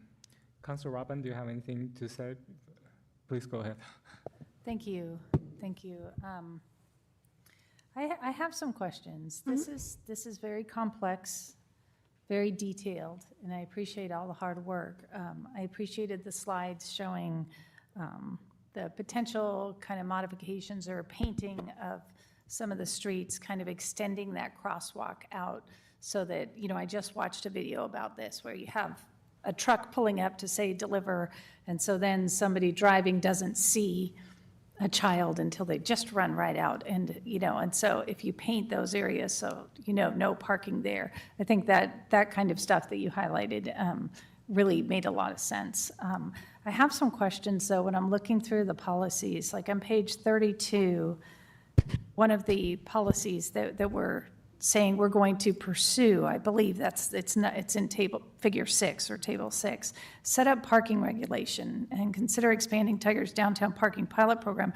The last time we met, we voted that we weren't going to pursue that anymore. Am I remembering that correctly? So I'm not prepared to approve something that says that we're going to expand that when we voted recently that it doesn't seem like it needs to be done right now. So, I have some questions on a few of these, not saying it's bad, but I would like to have some time to really digest it and perhaps ask more questions and see if things. And deeper in the plan, I think it's probably in the appendix, it talks about kind of a tiered approach where you monitor the parking usage and you look at the thresholds of usage, and then when it meets those thresholds consistently, that's when you go to a more intense, I guess, parking management strategy. I understand that, and I do see that the other two are regular parking studies and established time restrictions with signage. But if we approve this, then the public's going to look at this, and they're not going to go to the appendix that I appreciate how detailed that is, but they're not going to look at that. They're going to look at this and say, well, this policy says this. Why isn't it being done? Do you see how that can create some confusion? No, I understand. So maybe we need to look at some of those and just make sure everything meshes. And like Councilor Shaw said, make sure all the priorities mesh. Some of these priorities also seem like they would cost a lot of money, and we just had to do budget cuts. So one of the ones that, again, I believe was in current policy, not thinking about, was to accelerate the electrification of the city's fleet, which is a great idea, but we all had to make a cut this year in the budget, so committing to doing that does feel contradictory right now. My last question, because there's so many questions and so many there's great ideas, and so I don't want to take up too much more time. But my last thing is with the e-micro mobility, are those electric assist bikes where you pedal and it's easier to pedal, or are they the electric bikes? Well, we have only 3 classes of bikes that are categorized as e-bikes in the Oregon statute. One is fully electric, but it maxes out, I think, at 20 miles per hour. There are different categories, and they have some are e-assist, and Right, some I know that. and so that's what we refer to when we're refer to e-bikes, are what is in statute. So the fully electric ones where I don't have to pedal if I don't need to, not the electric assist bikes where you pedal and it makes it easy. Both, but they cap out on speed. Okay, so which ones are at the apartment buildings? Oh, the power to the pedal bikes, Yeah. that's e-assist. Okay, because I have concerns as a healthcare provider and as a parent about the safety of the fully electric bikes, regardless that 28 miles per hour. We had a child die last year using one of those bikes. I worry about the liability of the city if we were to let somebody use one of those bikes. And just one last thing, because I'm talking way too much, I would love to maybe talk at some point about how that program is going. Are all the bikes still there? People using them? Are they being well maintained? I'd love to hear more about that. Yeah, absolutely. Thank you. Council President Wolf. Thank you, Mayor. Tiffany, thank you. And I guess just listening to both Councilor Shaw and Councilor Robbins, my only question is, so what happens if this doesn't go forward tonight? What's the impact of that to kind of hit the pause button and try to bring it all together? To be honest, the TGM grant asks for, the specific language is, a requirement for the TGM grant is an adoption of products to meet objectives. However, I did talk to the ODOT PM that is, because within any TGM grant, it does have an ODOT PM, and I discussed this with him. I mean, we can't force anyone to adopt a plan. So we have adopted ready product. And what I see this is, no matter what, it can help us to guide. I'm not saying it's a requirement, but it can help, it can still help in the TSP update process to be a reference and that we can look to, because this was a lot of work done. So it can still be that reference document, but it just won't have as much requirement, since it won't be adopted. It won't be you must put that in. So is there a timeline? And I know, Councilor Shaw, I mean, the points were well made, but is there a way that we could collaborate, try to modify or come back and still hit that mark? What kind of timeline, Tiffany, are you working on? I see this as you're welcome to do that. But again, there is absolutely, they can't force anyone to adopt either. So I don't know, would you like to expand on that, Sambo? Sure. Again, this was supposed to be a companion document to our TSP. So what I'm hearing from council is there's an interest in components of the program itself, and that what would be helpful is to come back through a workshop and maybe, draw out the actual policies that you are more comfortable with, and ones that we may want to put into maybe a different bucket where it's a matter of further exploration. There may be a shift of policies, and if we are getting that direction from council, we're happy to come back at a later time and bring those policies as a next step towards our work towards the TSP. Because the focus of this was to start. It was kind of the foundation of our abilities to take some components that we could utilize in our updates. And again, parking is a good example where there's opportunities for us to be able to embed some of these key things we are hearing from the community as issues, and try to find ways that we can incorporate them both in this plan and others that are more moving towards implementation. So if we can get direction from council, if you want us to come back, we're happy to provide you with kind of a summation of the policies, and then figure out which ones are the council has interest in and incorporating into our TSP.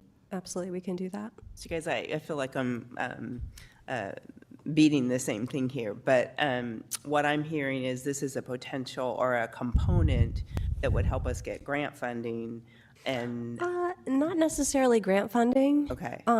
Because we already were awarded this Yeah. grant. It's just in the grant requirements. Okay. It just requires us to bring it forward for adoption. Okay. That is kind of the language that's in there. However, what this is going to act at, no matter what, but it just be stronger if it were adopted, but it will act similarly no matter what, as direction towards what will be included as a piece, not all of it, but a piece of what will be included in the transportation system plan update. Okay, because it just seems like then there's an opportunity to strengthen it. So, okay, you answered my questions. Thank you. Councilor Gudusi. Thank you, Mayor Hu. Thank you for it. It is very detailed. For anyone that wants light reading, the appendix is almost 300 pages. Oh, yeah. Yeah, so thanks for that. One of my concerns is because it is so robust, there are a lot of recommendations, and although there ends up being sort of key things of it, just to say that we adopted this whole thing through one resolution ends up being very difficult, especially because there isn't from what I read, any specific budget outlined in that. Again, I tried to go through as much as I could, but if there is somewhere in there that did have sort of a layout, please tell me, but I didn't see anything in terms of a possible budget for even the Tiger Triangle aspect of it. Yeah, there was no budget outlined in it, but I understand, and that's why a lot of the ones that would have required budget, I encourage us to put in the explore further category in order for us to not overly commit to something that we especially, I mean, even in the course of the last year, we've had different conversations around budget than we did, previous year. So as times are changing, we don't want to overcommit. And that does mean explore further and not to even say put in the TSP. Those would cost money, and we're not prepared for that at this time. So I'm just going to say, I like this plan. I think it's very forward-looking. It's equity. It has equity lens to it. Yes. And there's community input. But I do share my fellow councilors' concern a little bit. Just on the surface, it looks very broad. It's like all those good ideas. But I totally understand that we're not committing to any staff time or resource at this point. We're going to continue exploring all this option, right? But at the same time, I think the concern is that we don't have unlimited resource in terms of staff time and fund and city money. So, but I totally understand we're not committing to anything. So I think there's a consensus right now, just we will learn, at least maybe do one-on-one to learn more about where we're going, maybe focusing on 1 to 5 high input but low cost activities that we can do immediately.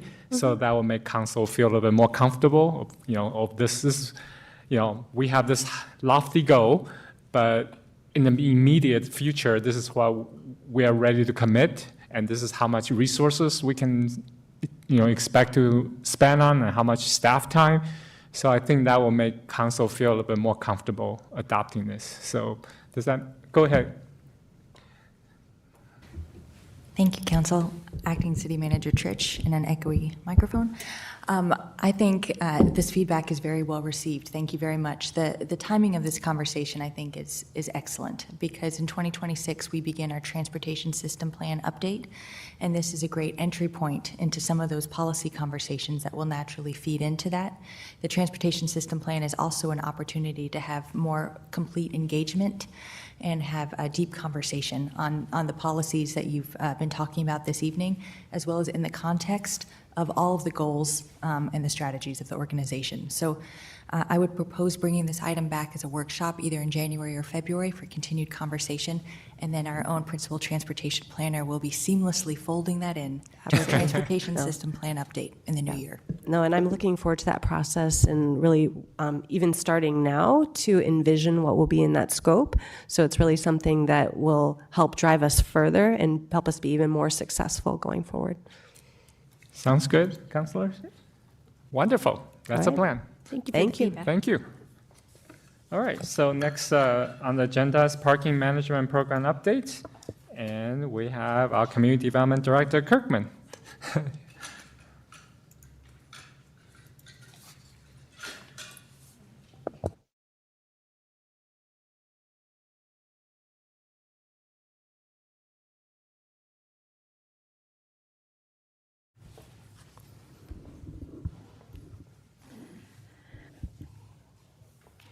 Good evening, Mayor Hu and councilors. Sambo Kirkman, Community Development Director. Should probably have introduced myself earlier. With me as well is Redevelopment Manager Fairley to provide council with a parking management update. Next slide. From the June update, the council provided the project team with the following direction. Complete the data collection through September to ensure the analysis covered summer activities in the downtown and Triangle areas. Delay parking enforcement until further data warrants it, and consider alternative options to parking enforcement. Next slide. Tonight, we will provide the council with a conclusion of our extensive parking data collection, our recommended actions to improve parking management, and confirm the council's direction for parking management. Next slide. As many of you may know, we've been collecting 120 days worth of parking data, providing the council updates throughout the way. The data collected is quite dense, so the focus tonight will be on 2 key points: the number of days where more than 85% of spaces were occupied, and the number of days in which vehicles overstayed the time limits. Next slide. So the first series of slides will show the total days of more than 85% occupancy, a key percentage in determining when enforcement should be considered. This bar graph is broken down by areas in both the downtown and Tiger Triangle areas, and the color coding is based on the months. Next slide. Okay. This line graph shows peak occupancy by location between April and August for 5 key areas. The Atwell, next slide. Main Street Middle, next slide. Main Street South. Next slide. Tiger Street Public Parking Lot. Next slide. Upper Burnham. Next slide. This collated graph shows the number of days in which the data shows occupancy exceeding 85%. As you can see, next slide, there are more days that have less than 85% occupancy. So next slide. From the recommendation of Councilor Slack for clearer visuals, thank you, by the way, this table shows numerically the number of days over 85% occupancy. While there were 120 days of data collected, the area around the Atwell had the highest number of over 89%.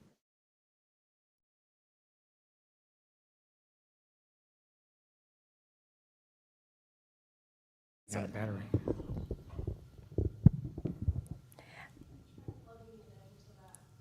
This one is an HDMI cable. Yeah. It's wireless. So at the Atwell, the highest number at 47% of the total days. Other areas, including Main Street, were well below 30%. Next slide. The next series represents, oh, okay. Oh, I partially have it, I think.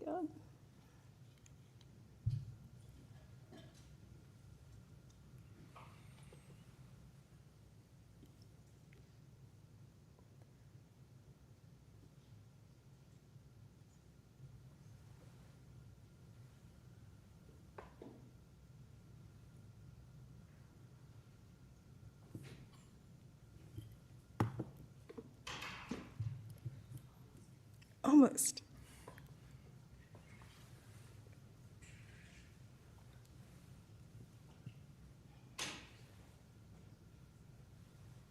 The data was so dense, it broke the PowerPoint presentation.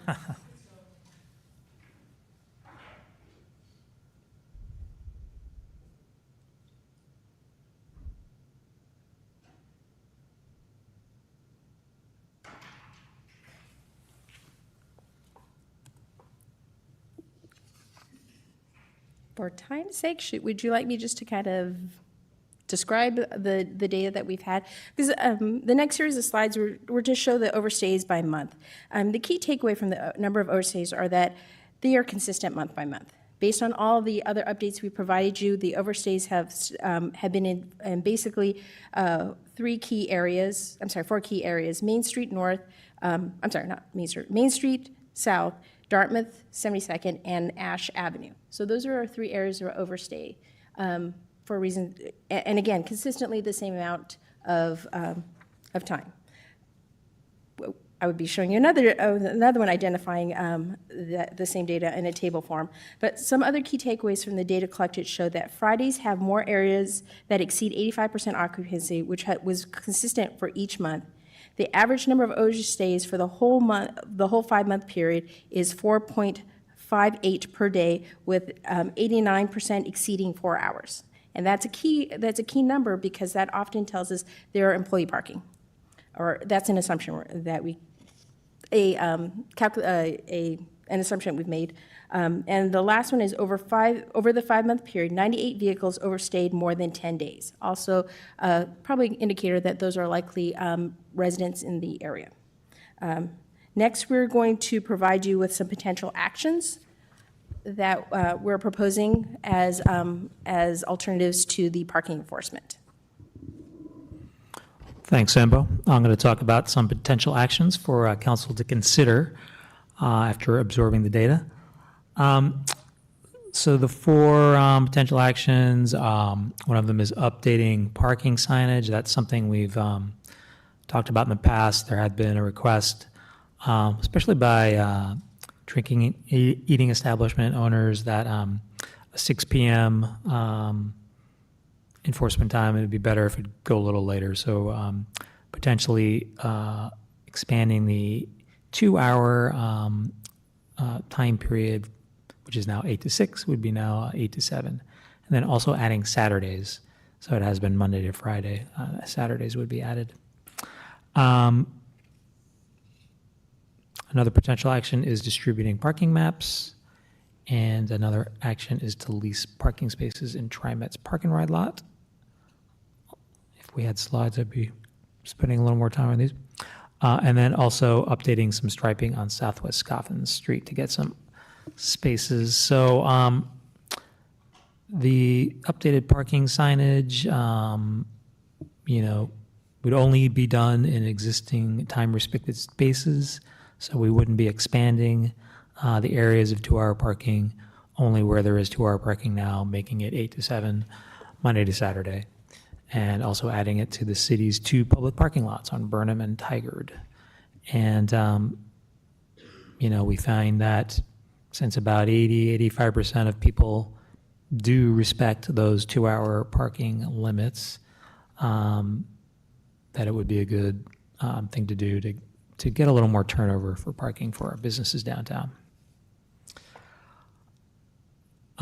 Another potential action is distributing parking maps. So this would show clearly on a map of downtown where on-street and off-street public parking spaces are and whether they are time limited or not. And that final product will be provided to businesses, residents, also hosted on our webpage.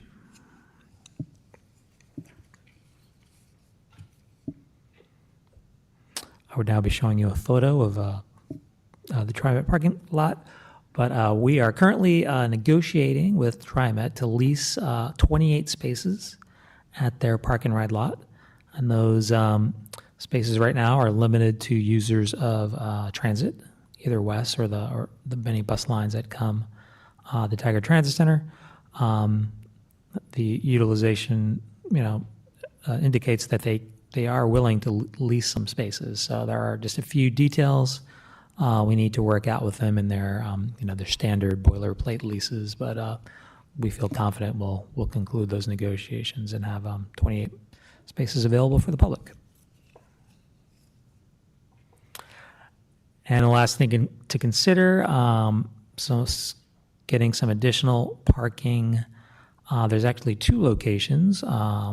There is a small parking lot, about 5 spaces, that is right off Main Street near Tyler's Automotive. And a little known fact that it's actually public right-of-way.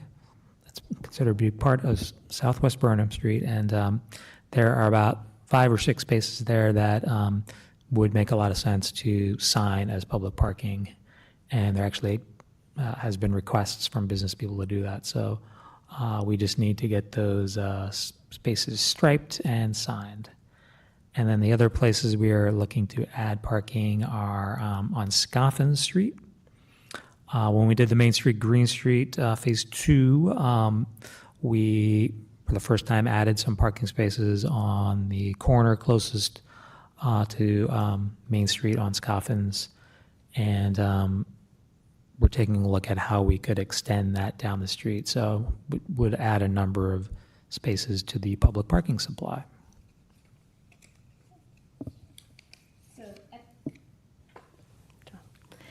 So at this time, we would like to take feedback from council on the following discussion items and see if there are any outstanding issues that the council has before we conclude these updates, these parking management updates to council. So the items for discussion were the data collected, delay parking enforcement until further data collection determines the need for enhanced parking management, and consider alternative options, continue to explore alternative approaches to improve customer access to businesses.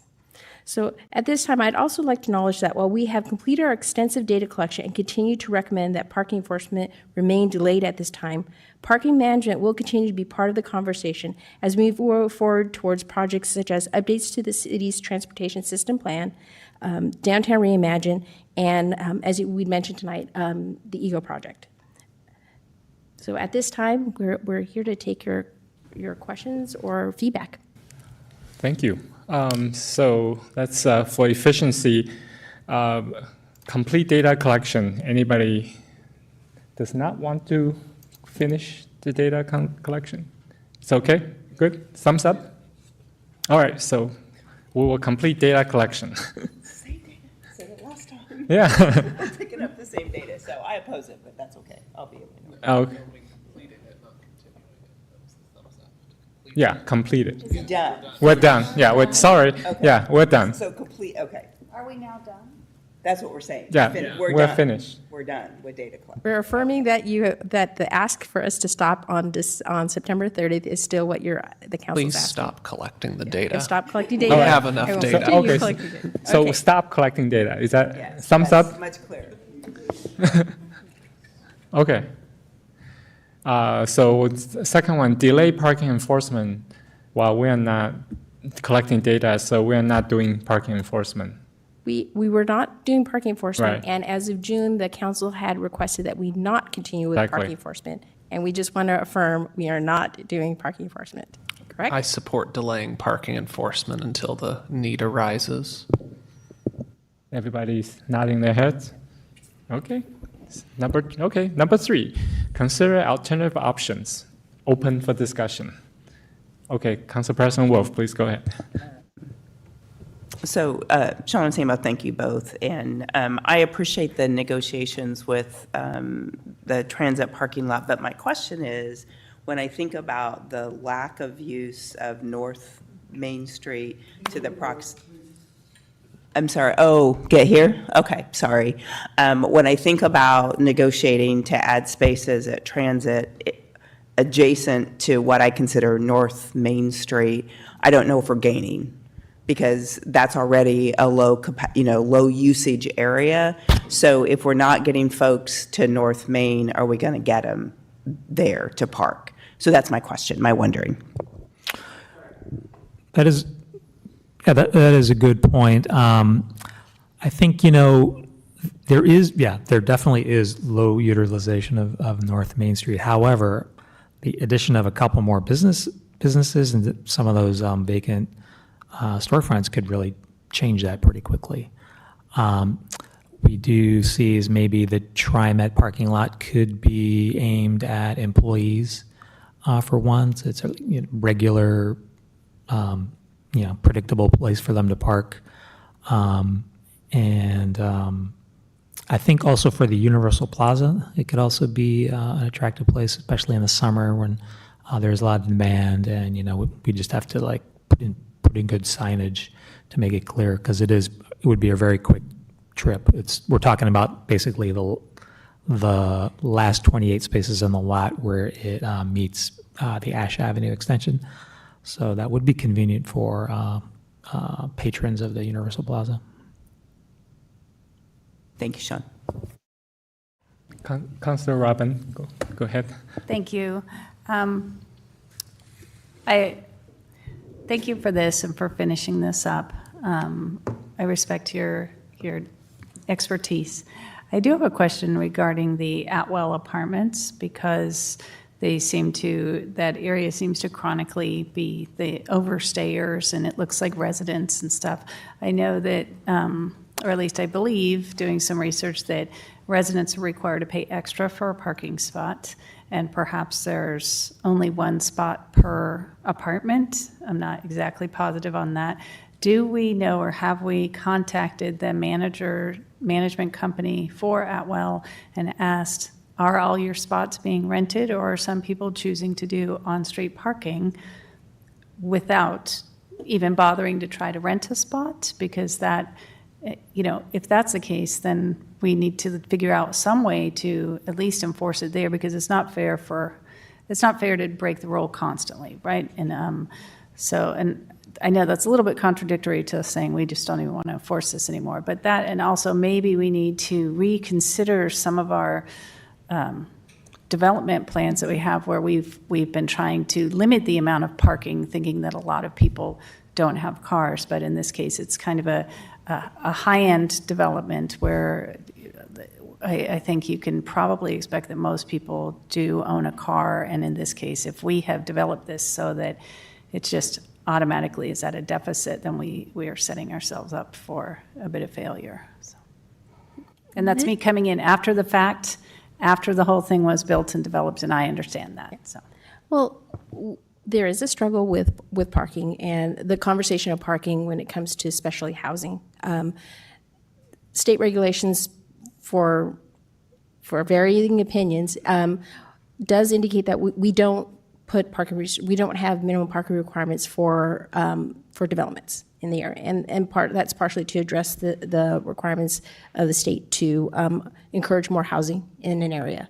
That does put pressure to the development itself to provide the necessary parking based on what their pro forma would say for their development itself. So we do a lot. We do not put in parking requirements at this time, because that's just based on trying to align with state policies for housing.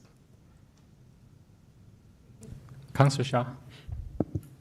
And I appreciate the discussion, Councilor Robbins. And yeah, the state no longer has, if I'm correct, the parking maximums, and they require parking minimums. We don't necessarily we can, let me rephrase this. We can decide what our destiny is. It just depends on how we do it. And having spent well over 10 hours today at the Tiger Triangle area, I could tell you parking is a huge problem. And it's because of all the units that have been built that do not include parking, and including watching several individuals, both, I'm assuming mothers, fathers, could be significant others, trying to wheel carriages out to the middle of the street, trying to put a baby into a car on a side street because they don't have safe parking in a parking lot. And so I'm just concerned, because I think we are creating a problem. We have created a problem. I think there's a way we can work with the state to get a carve out, because Tigard has done a very good job in putting multiple housing units up and at multiple price points.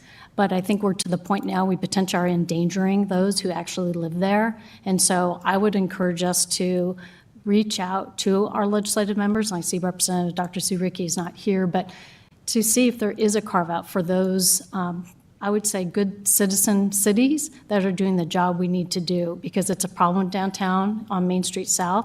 It's definitely a problem in the Tiger Triangle, and quite frankly, it's only going to get worse with the second phase of Dakota North being built. So I'm just very concerned about that, and I know, Sambo, you've heard me echo this now, I think for 4.5 years, if not 5. As long as we've been working together. So again, I very much appreciate all the work you and Sean have done, but I'm just concerned.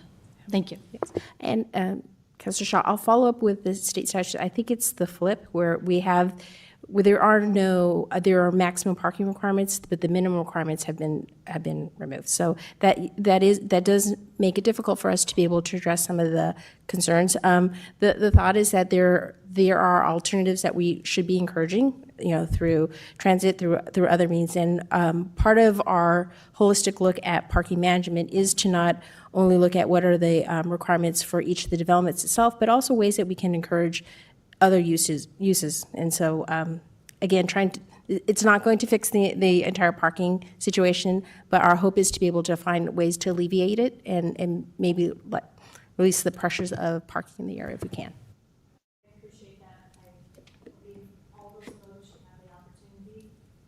But I also think we have the opportunity to have a policy carve-out and address the actual problem, which is the parking, instead of, can we lease 28 spaces there? Are we going to get 5 more spaces here? Where I think if we go back to the legislature and say, we understand what the concept is, we've done our due diligence, we have a transportation committee that has done a fantastic job looking at alternatives and working towards implementing those alternatives. But hamstringing us as a city not to provide at least a little bit more parking for those that potentially need it. So in the next 10, 15, 20 years of council meetings, this isn't continuing to be the exact same topic, and we're still looking for 28 spaces here and 5 spaces there. So I think we're on the same page, but let's utilize our state representatives and see what we can't do. I feel like we'll be having a conversation when we talk about legislative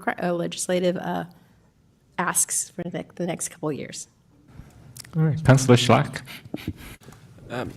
Thank you, Mayor, and I'd like to thank you, Sambo and Sean, for presenting this information and for the many months and years of diligence on this topic. Regarding the specific recommendations regarding parking signage, parking maps, potentially leasing spaces at the TriMet parking lot, and then additional striping on Southwest Scoffin Streets, I support those 4 alternative options for parking management going forward. But I also wanted to speak to Councilor Shaw's contribution, because I agree that parking management is something I want to be thinking about citywide, in addition to the sites that she mentioned. Thinking of River Terrace 2.0 and River Terrace 1.0 with parking requirements in residential areas. So it's something I would like to see addressed as part of our transportation strategy plan in 2026. So thank you, Councilor Shaw, for beating that drum.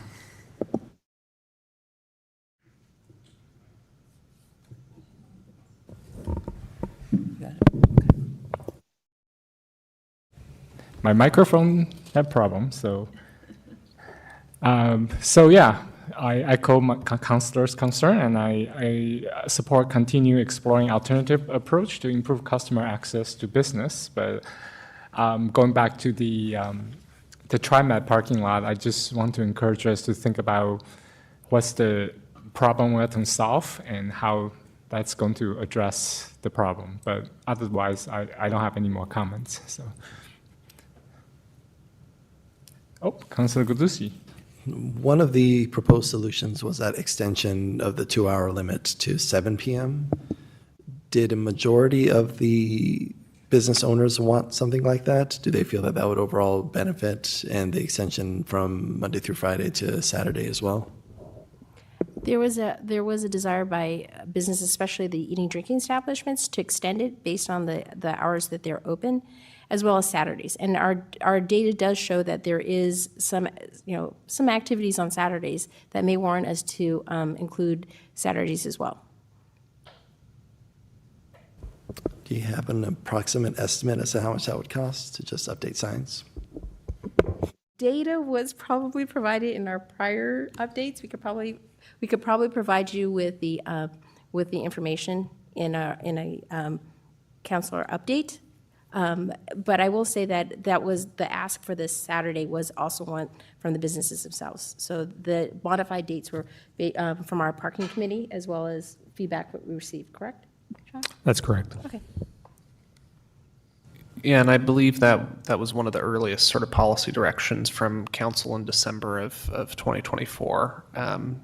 Yeah. And repeated other times, but I distinctly remember when we first or second time we talked about parking, that I was on the council, that came up. Yeah. The parking signage and the information has always been something we were proceeding to move forward with. Our ask of the council was just to confirm that we can start with the new signage, because I think in our June conversation, the ask was wait till the data collection had finished and to confirm that the dates and times were what we still wanted to stay with. So. Okay. Thank you. All right, let's move on to our next item on the agenda, which is workplace training discussion. And our HR Director Gomez will lead this discussion on training opportunities. Mayor, if I can jump in for a brief moment. Please. Excuse me, I apologize for the technical challenges. We're unable to resume the slide deck, but if you do have your packet handy, those are the slides HR Director Gomez will speak to. I did have the opportunity to confirm with City Attorney Rahala, and she has no concerns with continuing the discussion without the slides, but I did want to check with you that you are comfortable going forward. Yes, that would be fine. Thank you.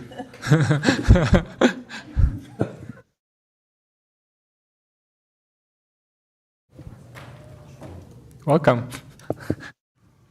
Thank you. For the record, if there's record, my name is Lori Gomez. I'm the HR director for the city. Thank you for having me here this evening. I am here to talk about the council workplace learning and training opportunity. If you would like me to slow down, I'm happy to slow down or, okay. On the agenda were 3 items. First is the learning and training services, the training options, and then the staff recommendation. The recommendation was to, first one is to go with HR Answers, Inc. It is a Tigard company that's been in business for more than 40 years locally. They have certified HR professionals and subject matter experts that facilitate the training. They have facilitated various HR-focused education services. I've attended a couple of them in person and have also used them in some previous employment training opportunities. Fantastic, highly recommend. And there's some information about Deborah Jeffries, one of the vice presidents, and some of her bio. I won't read all the details, unless you'd like me to. All right. The next slide is the training and learning options. So the training can be conducted in a format that best meets your needs. So we can do this virtually, hybrid, in person. It's a 2-hour session is what my recommendation is, $1,600. It includes the prep time, customizing it to what your needs are, the delivery, any client communications, and any post follow-up support. So the recommended training options, recommended, let me get my words right, is to conduct a facilitated in-person training, secure a 2-hour time training session, include the following topics for the training: respectful workplace, anti-harassment, knowing roles and responsibilities. And to schedule the training during a session, either a session like this or one that you would prefer, if you like a Saturday or weekend or another evening. It was just thought about like the ethics training was conducted during one of these sessions. I know your calendars fill really quickly, and we're also near the holidays, but I would leave this up to you. And so I spoke with the trainer, Deborah Jeffries, and she is willing to, if you want her on a Saturday or if you need her in the evening or whatever day works best for all of you. But like I said, I think the biggest hurdle is just getting you all together between now and the holidays, unless you want to wait until after the holidays. But so I will open that up for you to ask me any questions. All right, I will start this way. Councilor Guzzi, you have questions? I have a lot to say about additional training in HR, but I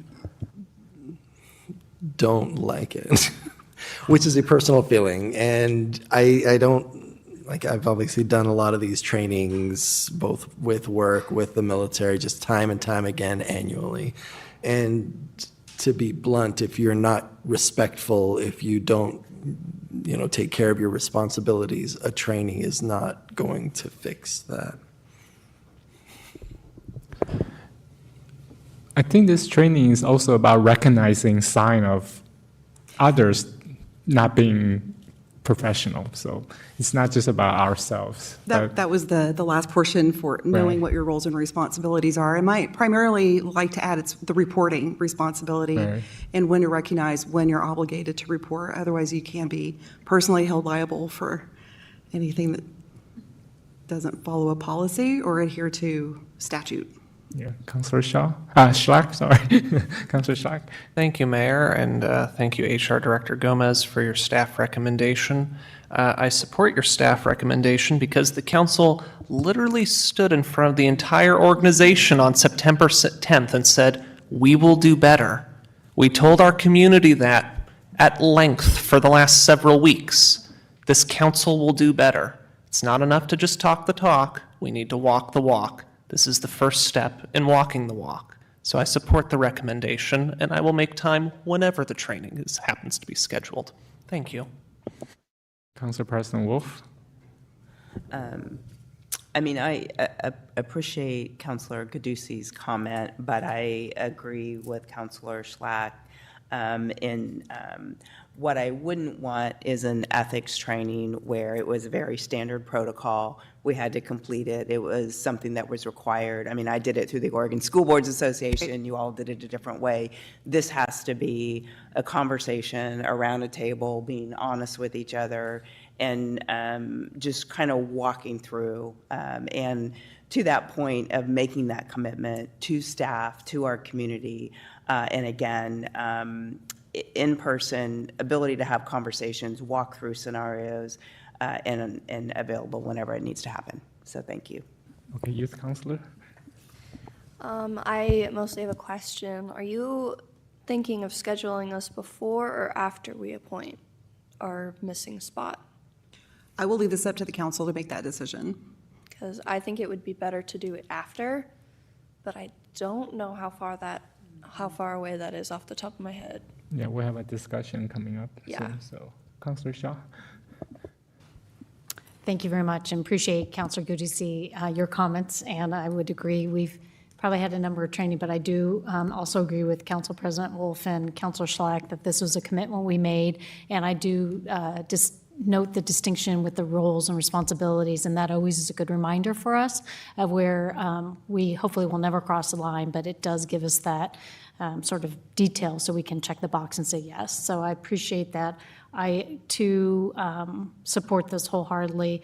I would like to see definitely before the holidays, and I appreciate Youth Councilor Halleck, your comment.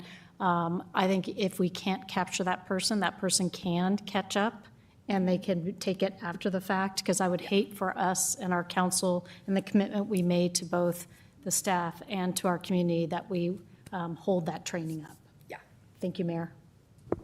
Thank you. Councilor Robbins? I agree with everyone, both Councilor Giudice and everyone else. You know, I've been in these kind of trainings since I was 22, but again, it's not just our behavior, right? I worry about not including a new person because this isn't going to be something recorded. So would we have to pay more for this to have somebody else come later and get the training again? I would assume so. The cost, to me, I question just for a consultant how much the hourly rate is for $1,600 for a 2-hour session. How many hours does it take really to prep a 2-hour training, and how many hours of follow-up is expected? I realize in the grand scheme of our city budget, it's not a lot of money, but when you look at it at some sort of hourly rate, you know, the public might be questioning how much we're paying per hour for a consultant. I know somebody doesn't like consultants. To set this up, and is this, I'm sorry to sound cheap, but is this the best price we can get? There is a draft course outline that we've put together, hitting some of these points. How long that takes is really, it's up to you, but the prep time, I think also goes with who we're getting for that money. And I have firsthand experience with her training, and I can vouch for that training and the effectiveness and the interactive and being able to have these conversations to where we have real serious conversations and are able to interact and talk about different things. She's presented at the BOLI conference a number of times, which is the Bureau of Labor and Industries that's through the state, which is what we would all adhere to if something were to not be as effective. So her expertise, the years of experience, the credibility of her company, and just throughout the Pacific Northwest as well, I think maybe goes a little bit more for some of that increase of the price.